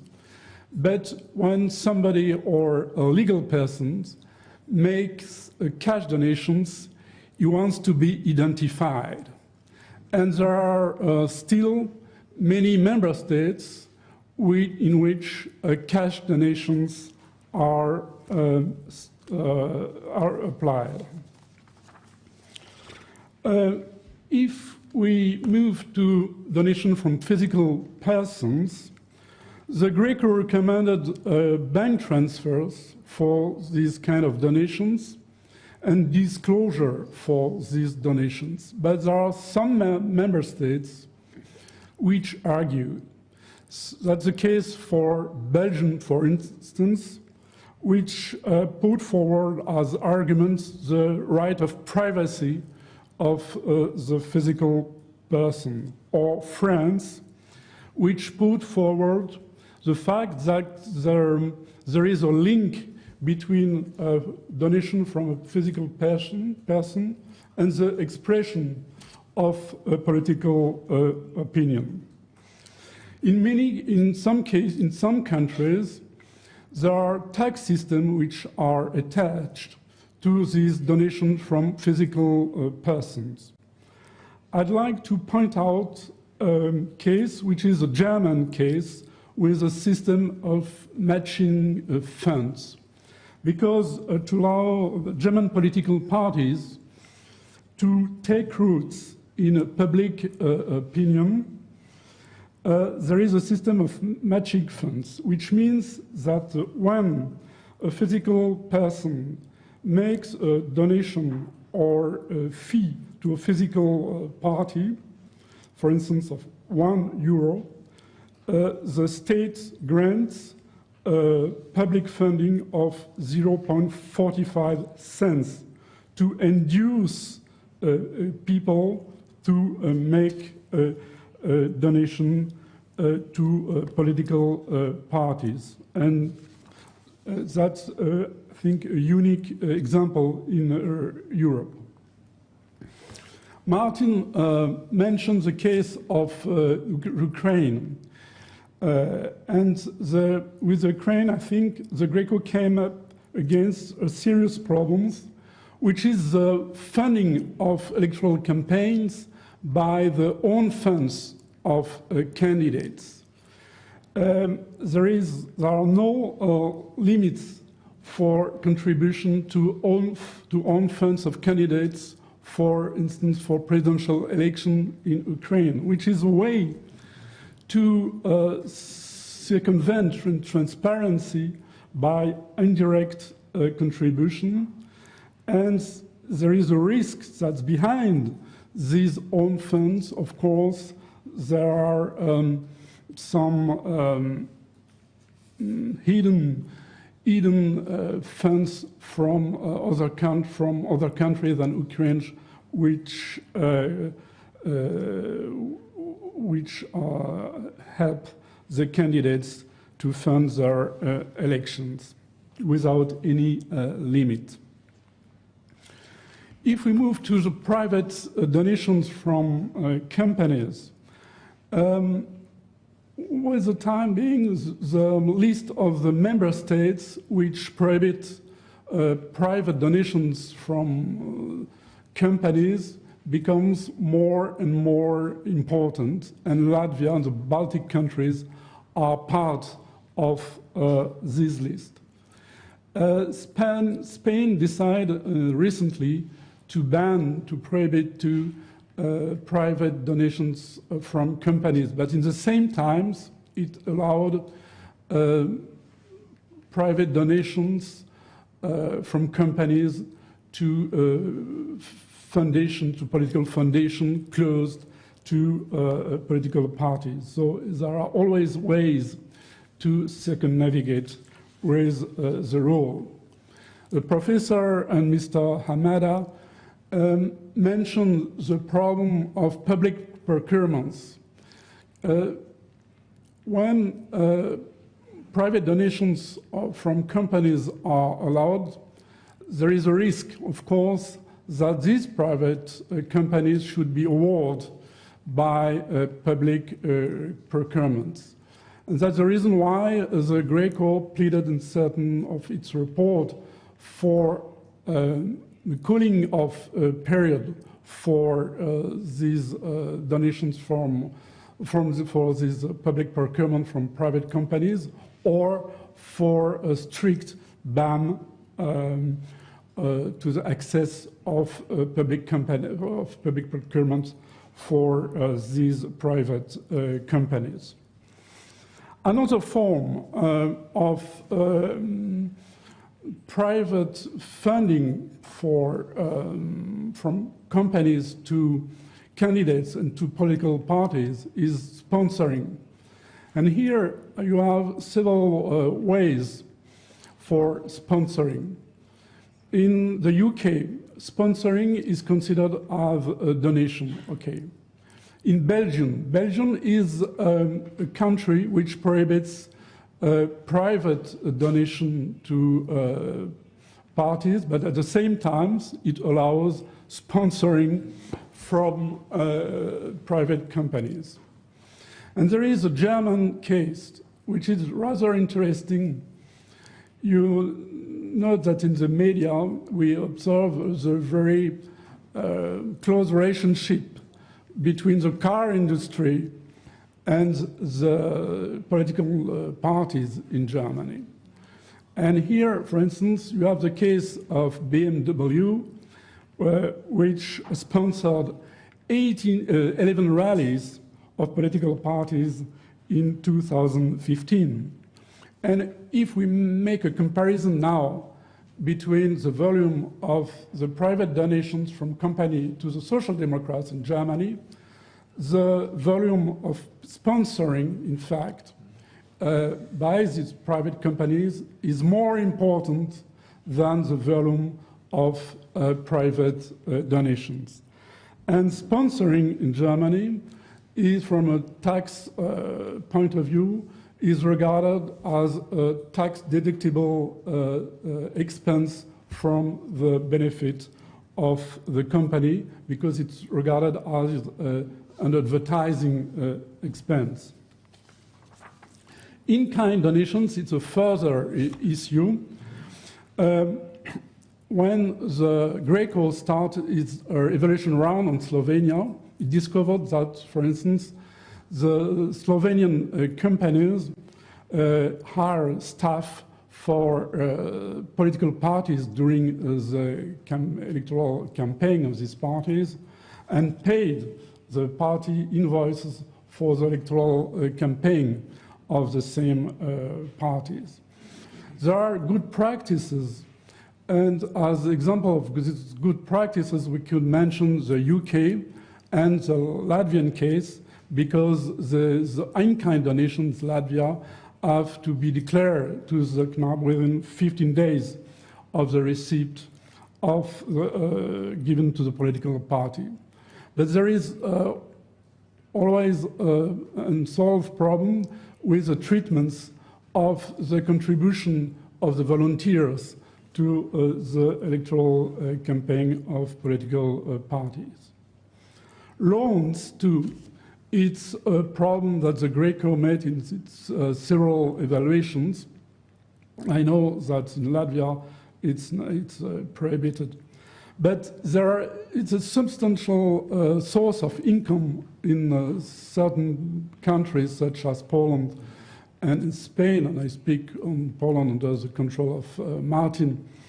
But there is, of course, it's a problem when the loan is very important. It's a way to circumvent the ceiling on donations, particularly if the rate of interest of the loan is very low, like in the Russian Federation. And as example of good practice in that field, we could mention the case of Ireland, because in that country, where the interest rate is less than the interest rate of the market, it's considered as a donation. In that field, Poland and Spain made progress in terms of disclosure. And for instance, Spain banned any form of debt cancellation which was admitted before. In France, we face a problem with a loan contracted by Marine Le Pen. We contracted a loan from a Czech Russian bank, and now this issue has been regulated. It means that the volume of the loan, the origin of this loan, have to be disclosed. Always on the playground of transparency, the Greco played for a system of financial agents who are in charge of the receipt of all income for political parties or income for candidates, and for the settlement of electoral expenses.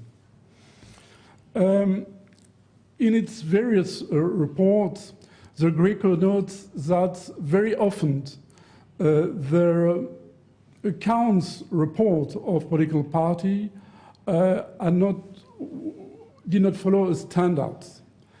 And that's the reason why the Greco pleaded for a standard of accounts to make comparisons between the different political parties in the campaign competition. But very often you don't have any information about all the structures which are surrounding the political parties, or about the local structure of the political party. The second issue which was addressed by the Greco in its evaluation is monitoring. And here you have different levels of monitoring. First of all, there is a monitoring which is carried out by chartered accountants. And these chartered accountants may may be members in some cases of the political parties they have to audit. Or if private donations are admitted, they may be chartered accountants or auditors of the companies which make donations to the political parties. So this situation gives rise to a big conflict of interest. The second level of monitoring is the public monitoring bodies. And here you have different cases. In some countries, this monitoring is in the hands of the legislative body. That's the case of Azerbaijan, that's the case of Belgium, that's even the case of Germany, because that's the president of the Bundestag, which is in charge of this monitoring. And the other series of cases, the cases where monitoring bodies are, in fact, in the hands of the executive. And it was a key point before in the Latvian regulations, but it was part of the 5 recommendations addressed to Latvia. And now Latvian complied with the Greco recommendation in 2012 to set up an independent monitoring body. Here I mention different kinds of independent monitoring bodies. Most of them are composed of members of the judiciary. That's the case, for instance, of Austria. In Ireland, the chairman of the monitoring body is a former judge of the High Court. In Italy now, there are the members of the monitoring body are members of the judiciary. And on the other bottom of the spectrum, you have the case of Norway, where the auditors are private auditors, but that's auditing professional, which is a very, very unique case. If we mention the British Electoral Commission, the rules have changed recently, and 4 members are now put forward by the leaders of the largest parties.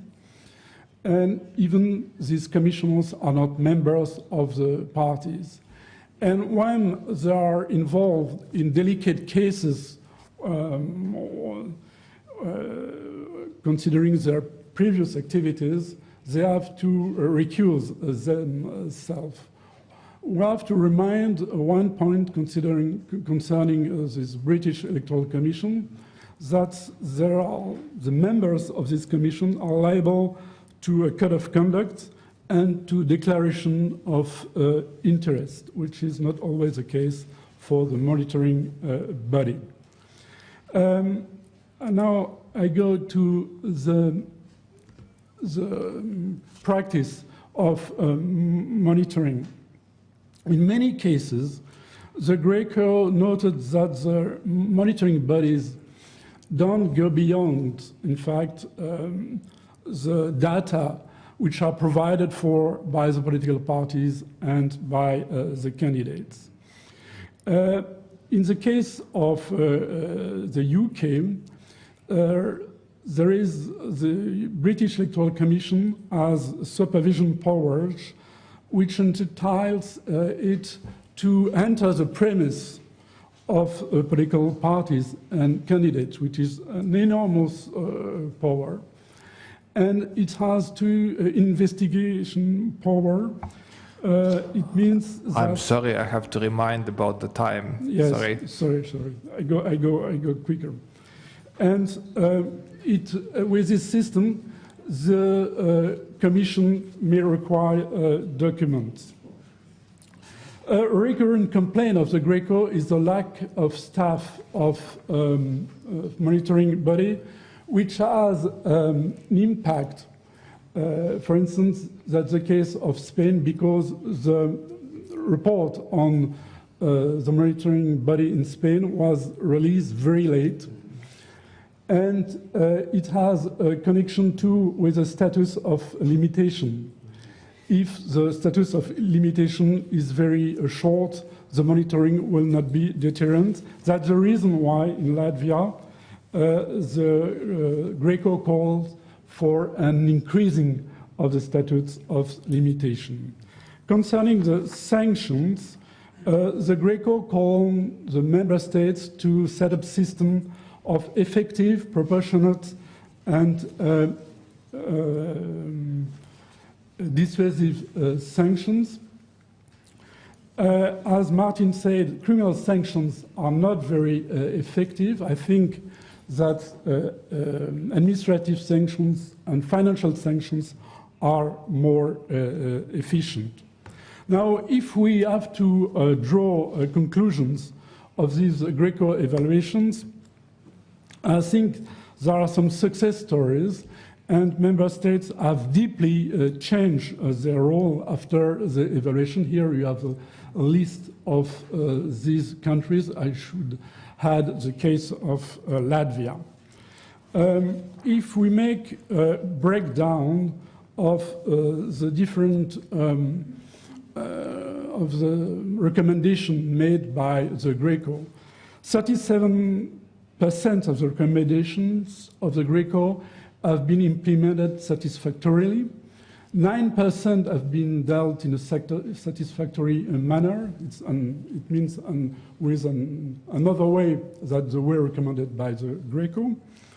29% have been partly implemented, and 25% have not been implemented. It means a rate of compliance of 75%. There is a compliance procedure. I don't have the time to insist of this system. For instance, in Latvia, it lasts 6 years, but in Sweden, for instance, it lasts 8 years. In Belgium, it's not even finished. It lasts 9 years. So you have very different ways to implement the recommendations of the Greco.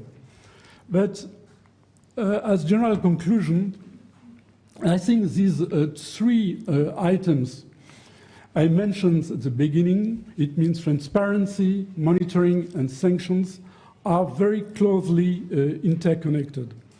It means that no sanctions may be imposed without any efficient monitoring body. And no efficient monitoring may be carried out without transparency. Thank you for your attention.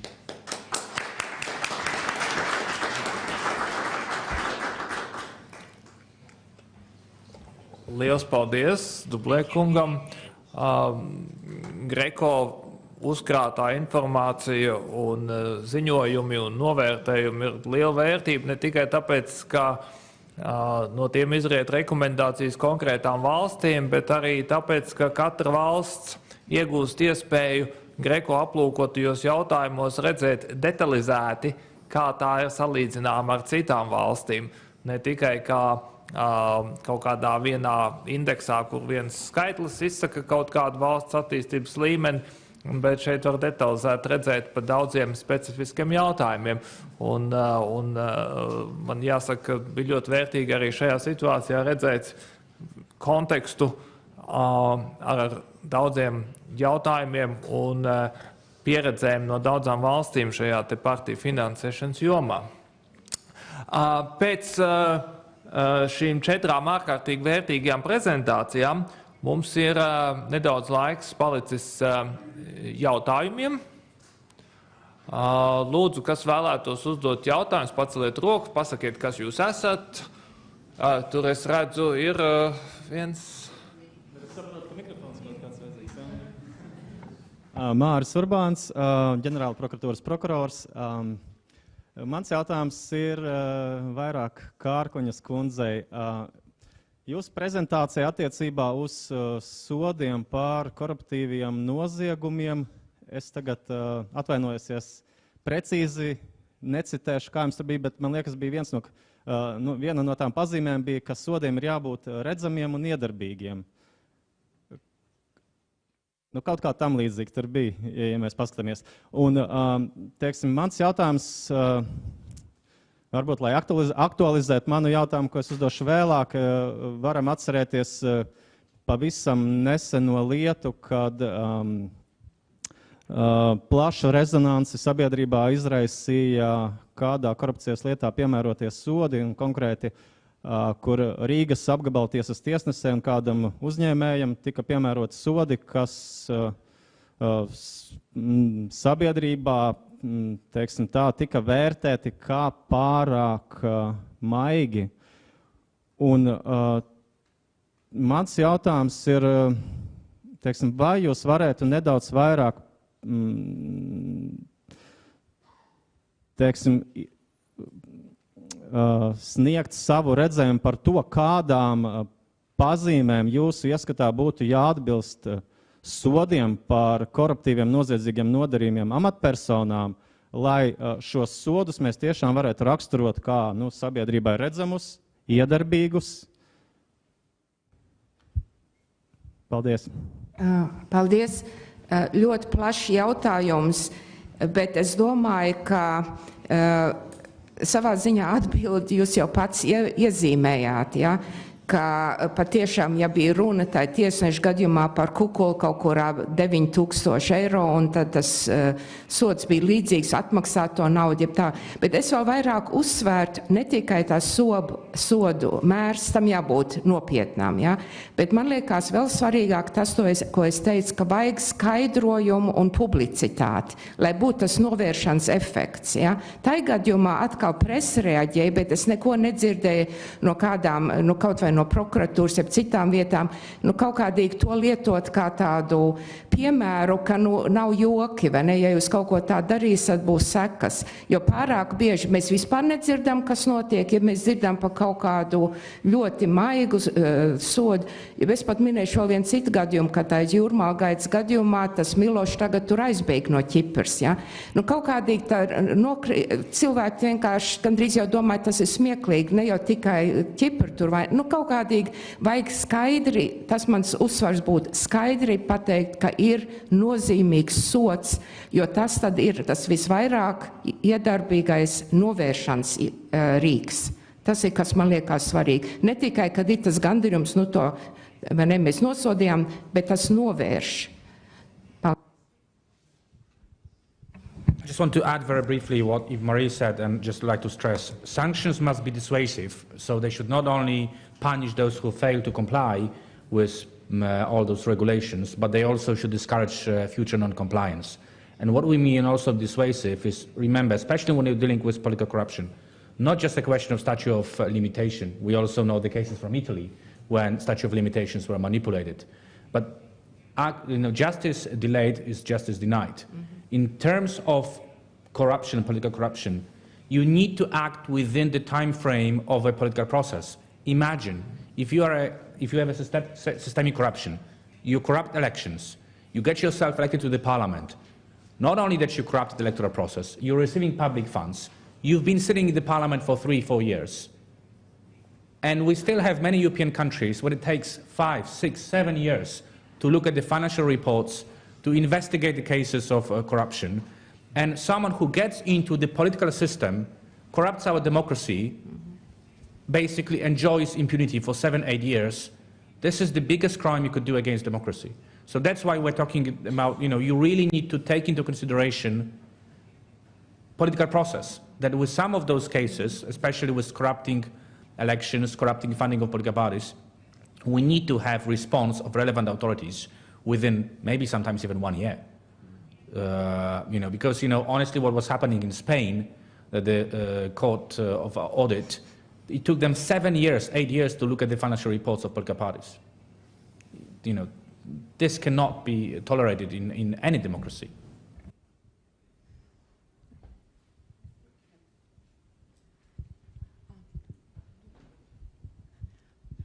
Paldies. Man bija 2 jautājumi, bet tā kā vēl šeit ir citi jautājumi uzdevēji, es uzdošu tikai vienu. Un mans jautājums ir visiem runātājiem, kas specializējas politisko partiju finansēšanas jautājumos, par piemērotāko pieeju partiju finansēšanas kontrolei. Jo tur ir iespējams 2 veidu pieejas. Viens ir kontrolēt vispārējo likuma ietvaru, fokusējoties uz to, lai visas partijas plus mīnus to ievēro. Teiksim, kaut kāds ziedojuma limiti, lai nav tā, ka kāds ziedotājs noziedo principā visu savus ienākumus, lai tēriņu limits pirms vēlēšanām tiek ievērots, ja ir aizliegts politiskās reklāmas, lai neviens viņus pirms vēlēšanām neizvieto, lai laikā iesniedz pārskatu un tam līdzīgi. Šajos jautājumos, manuprāt, Latvijā ir ļoti tiešām topā 10 balvu sistēmā 8, 9 noteikti. Bet ir arī otra pieeja, proti jautājumi par tādu dziļāko politisko korupciju, kas ir saistīta ar partiju naudām. Teiksim, dažādas schēmas, kur partijas finansē kur uzņēmēji finansē partijas apmaiņā pret kādiem iepirkumiem. Vai arī partijai ir melnās kases, kuras tiek tērētas ministru, Saeimas deputātu tādu kā pabalstu izmaksām. Diemžēl Latvijā arī kas tāds ir noticis. Vai arī, ka ir kādi ar partijām saistīti cilvēki, kas caur daudziem ziedotājiem organizē partijas kašu papildināšanu, vai ka partijai ir kādas nelegālas naudas līdzekļi, kas nekur redzamajā daļā neparādās, finanšu redzamajā daļā, bet aiziet mēdīju pirkšanai laikā pirms vēlēšanām. Un šajā jomā, vismaz līdz šim Latvijā panākumu nav nekādu. Es vēlējos jums pajautāt, kā jūs redzat tādus prioritāšu sadalījumus starp šiem 2 blokiem. Viens ir tās redzamās daļas kontrolēšana, lai plus mīnus tā priekšvēlēšanu cīņa notiktu godīgi, bet otrs ir tādas dziļās politiskās korupcijas izskaušana.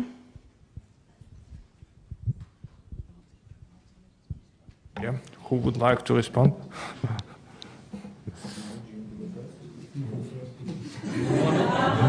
Okay, if no one who wants to go first? Okay. You are one of the leading experts in Latvia working on this issue, so you know exactly what the challenges are. And this is my personal opinion. When I mentioned this 3rd generation, I think what we've seen with many regulators, and Greco reports are confirming that, the control and monitoring is very shallow. We limit ourselves to checking financial reports, 2 + 2 = 4, fine, next report, please.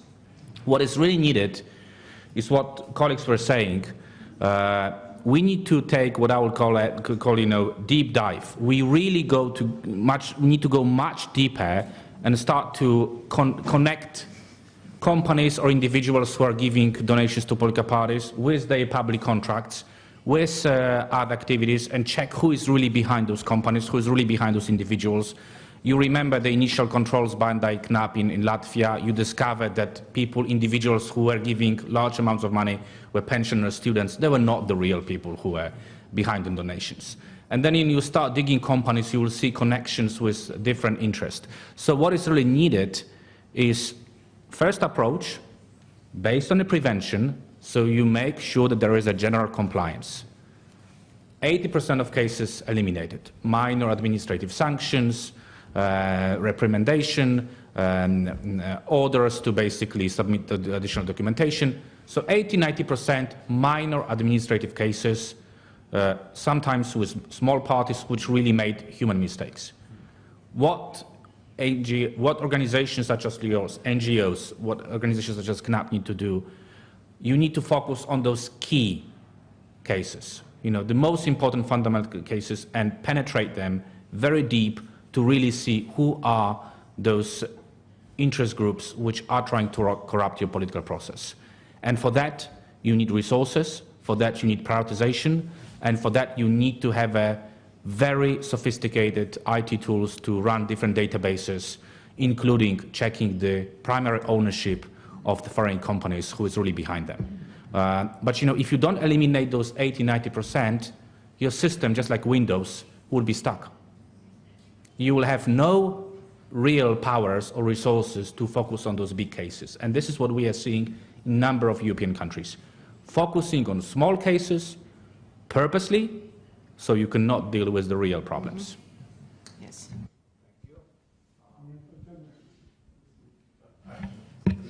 I can make additional, but it's very, very important question. I think, like Martin said, it's a matter of efficiency of the monitoring body, and a recurrent remark of the Greco is the lack of staff of monitoring body.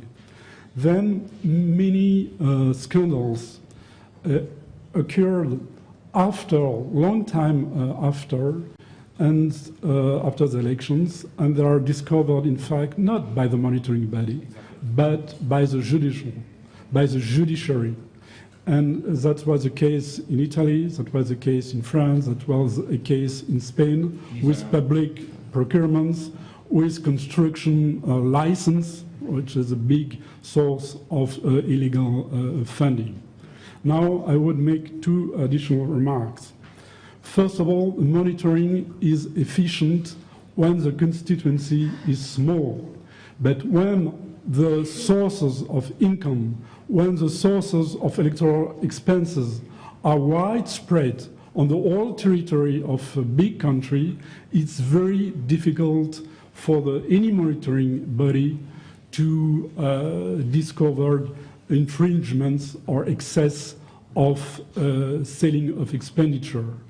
And then what makes the work of monitoring body easier for me is the limit of electoral expenditure and the ban of advertising in the media, which is a major source of excess of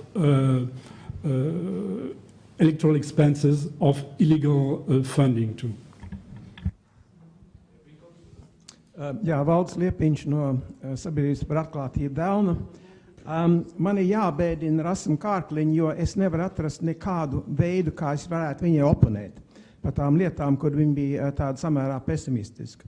Delna arī pie šitām lietām ir piestrādājis, un man liekas, Delnas noskaņojums arī līdz šim ir bijis diezgan pesimistisks. Mēs esam ļoti optimistiski noskaņot par to, kas tagad varētu notikties, un ar lielāko prieku sadarboties.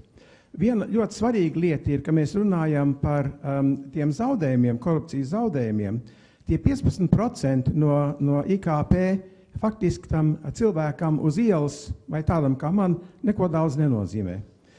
Mēs viņus esam pārēķinājuši, cik tas maksā vienai personai. Tas ir 160 eiro mēnesī katram iedzīvotājam, ieskaitot mazus bērnus un bebīšus. Ja mēs skatāmies uz ģimeni, tas ir apmēram 600 eiro mēnesī. Man liekas, tas ir tas veids, kā mēs varam sākt iekustināt sabiedrību un iesaistīt sabiedrību šitajā pretkorupcijas cīņā vai nevis cīņā pret, bet, novēršanā. Man patīk tieši tas, ko jūs uzsvērāt, man liekas, Hamāda kungs par to novēršanu. Delna arī veido tagad vienu pretkorupcijas aliansi. Mēs neesam pavisam gatavi par to tagad runāt, mēs to veidojam, bet man liekas, nākamā mēneša laikā mēs būsim gatavi par to runāt un būsim gatavi arī piesaistīt ļoti liels līdzekļus no uzņēmējiem un no privātām personām.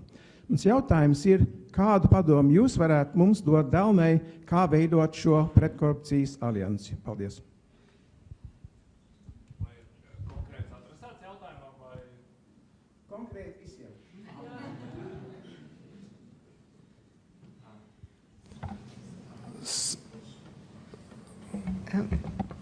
Man liekas, ka no manas prezentācijas izrietēja, ka es uzskatu ļoti svarīgu šito publicitāti. Ja? Tā kā arī tāda alianse, labi, ja jūs sadarbojaties kaut kādiem kopējiem darbiem, bet tā publicitāte, piemēram, tas piemērs pat cik viena ģimene zaudē no tās korupcijas eiro, 600 jūs minējāt mēnesī, tas ir fantastisks piemērs, tāds spilgts lietas, un tad to atkārtot. Tā kā tad ir runa gar dažādiem, kas nu ir tie sabiedriskās domas veidotāji. Un man jāsaka, tur atkal mēs nonākam pie otras problēmas, pa mēdījiem, kad es lasu liels portāls un tā, nu tur bieži tas saturs ir tik nožēlojams, nu kā to var ietekmēt? Tad varbūt internetu jālieto, jeb kā. Bet katrā ziņā tas ir viens, un otrs, vēl maz piezīme par to, ka par tiem sodiem, kā kolēģis uzsvēra, ārkārtīgi svarīgi tiešām ātri un redzam. Ir pat dažās valstīs runāts par to, ka vajag īpaši tiesas par politiskām korupcijas lietām, lai viņas ātri atrisinātu. Jo tas, ka 7 gadus arī tie piemēri, ko mums šodien te minēja, tur jau arī gadiem iet viss. Ja? Tā kā tā ļoti steidzamā un ātrā un redzamā nosodīšanu, ja viņi ir pamatot, tas ir būtiski. Un atkal tad publicitāte. Es domāju, tas manā uzskatē ir tas galvenais.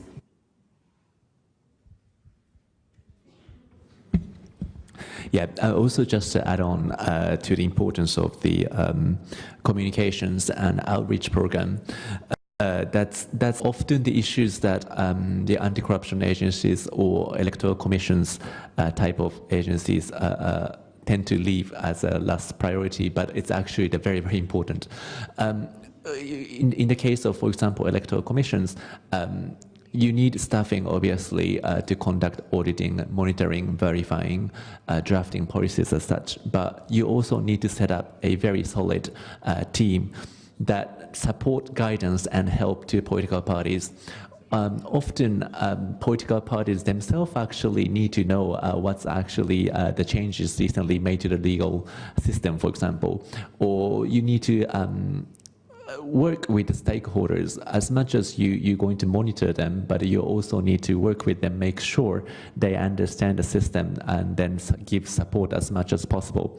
So to do that, of course, you need to develop guidelines, manuals, also use very catchy, figures and statistics that you mentioned that actually communicates well, reach out very directly to people. So the investing on the communications and outreach program, that's also a very important element in today's anti-corruption world. Paldies. Vai būtu vēl kāds viens noslēguma jautājums? Es vēl no mediju pozīcijām. Labdien, man sauc Gunta Līdeka, es pārstāvu elektronisko mediju padomu, līdz ar to man ir viens būtisks jautājums saistībā ar mediju lomu šajos te priekšvēlēšanu un politiskajos procesos, kur manuprāt, netiek novērtēti pienācīgi. Jau Valecka kungs sacīja par šo te sadarbību starp dažādām institūcijām, šo te politisko procesu monitorēšanā. Mēs te šobrīd ar KNAB sākam diezgan intensīvi par to domāt un runāt, bet man tomēr ir jautājums cilvēkiem, kas profesionāli jau ilgstoši nodarbojas ar šo te monitorēšanu, kā tad vajadzētu izskatīties šim monitoringam attiecībā uz politikas ietekmi ne tikai reklāmas jomā, bet arī mediju saturos, jo, ko jau Kārkliņš kundze pieminēja, ka internets tur uzrakstīja to vai uzrakstīja to. Mēs ļoti labi zinām, kā tuvojoties vēlēšanām, kuras Latvijā notiks nākamgad, šī problēma ir ļoti, ļoti aktuāla, un mēs netiekam gudri ņemot vērā, ka kādreiz Providus ar Ivetu kopā veidoja šos te satura monitoringus politiskajām partijām. Šobrīd tas nenotiek. Līdz ar to, kā jūs redzat, kā šādam monitoringam vajadzētu noteikt, kas, manuprāt, ļoti, ļoti lielā mērā šobrīd ietekmē šo te politisko izvēlu un politisko ietekmi un vispārējo. Paldies. I think we should all start by basically acknowledging the fantastic work which investigative journalists and NGOs are doing in this field. And I can tell you from my experience, like Yves-Marie said, most of the real scandals were not discovered by monitoring bodies. They were discovered by investigative journalists, starting with Watergate and with a number of other cases. They were discovered by anti-corruption NGOs. And what is also very unfortunate, we have to remember that we're dealing with the richest and most powerful people. Most of the victims of people working on anti-corruption were journalists and NGO activists. I know few cases of anti-corruption staffers being assassinated, but there are a number of cases of investigative journalists and NGO activists who've been actually assassinated because of their work. So first of all, acknowledging this work. It's something which we take for granted, and we should not. Conferences like this should be really about showing respect and praising also the work of journalists and anti-corruption NGOs. And in many countries, we still have those very important prizes going to the best anti-corruption activists, journalists. This is something which I believe KNAB should be doing, really giving every year a special prize to someone who really contributed with her or his work to fight especially political corruption. Second thing, in terms of what can be improved in terms of monitoring, I think we also have to recognize the fact that NGOs and media, their role is not to investigate per se. We have a prosecutor general. Those are the bodies which should be doing a proper investigation. But they should be sort of like pointing out to things which they believe are not working as they should in terms of public perception, in terms of reason to believe that something is wrong with the system. And I know that in Latvia, KNAB, Prosecutor General, are taking all those cases seriously, and they should continue with that. In too many OSCE countries, we basically see anti-corruption agencies not acting on complaints coming from journalists and from NGOs, and it's wrong. We are not saying that 9 out of 10 of those complaints should be valid. It's enough if 2, 3 out of 10 are valid. That's already an enormous resource which anti-corruption agencies should be doing. So improving your mechanisms where you can submit complaints, improving your mechanism where you could actually point the direction. And what Yves-Marie said, and I would like to emphasize it again, indeed, the future of our reforms is also to work very closely with judiciary. There are some fantastic academics like Professor Menachem Hofnuk in Israel, who for years been studying court submissions, both from defenders, both from prosecutors. Tons of materials. If you could just work with NGOs, with academia, with journalists, and look at the court cases, everything is there. It's just that we are not effectively collaborating with judiciary. Paldies. Diemžēl man jau tika sūtīts signāls, ka mums šī interesantā saruna ir jāpārtrauc tagad. Liels paldies visiem diskusijas dalībniekiem. Liels paldies klausītājiem. Man ir 2 praktiski atgādinājumi. Viens ir tas, ka visi ir aicināti pusdienās šās viesnīcas restorānā. Un otrs, ka visi ir laipni gaidīti 12:00 atpakaļ šeit uz nākamo sesiju. Paldies!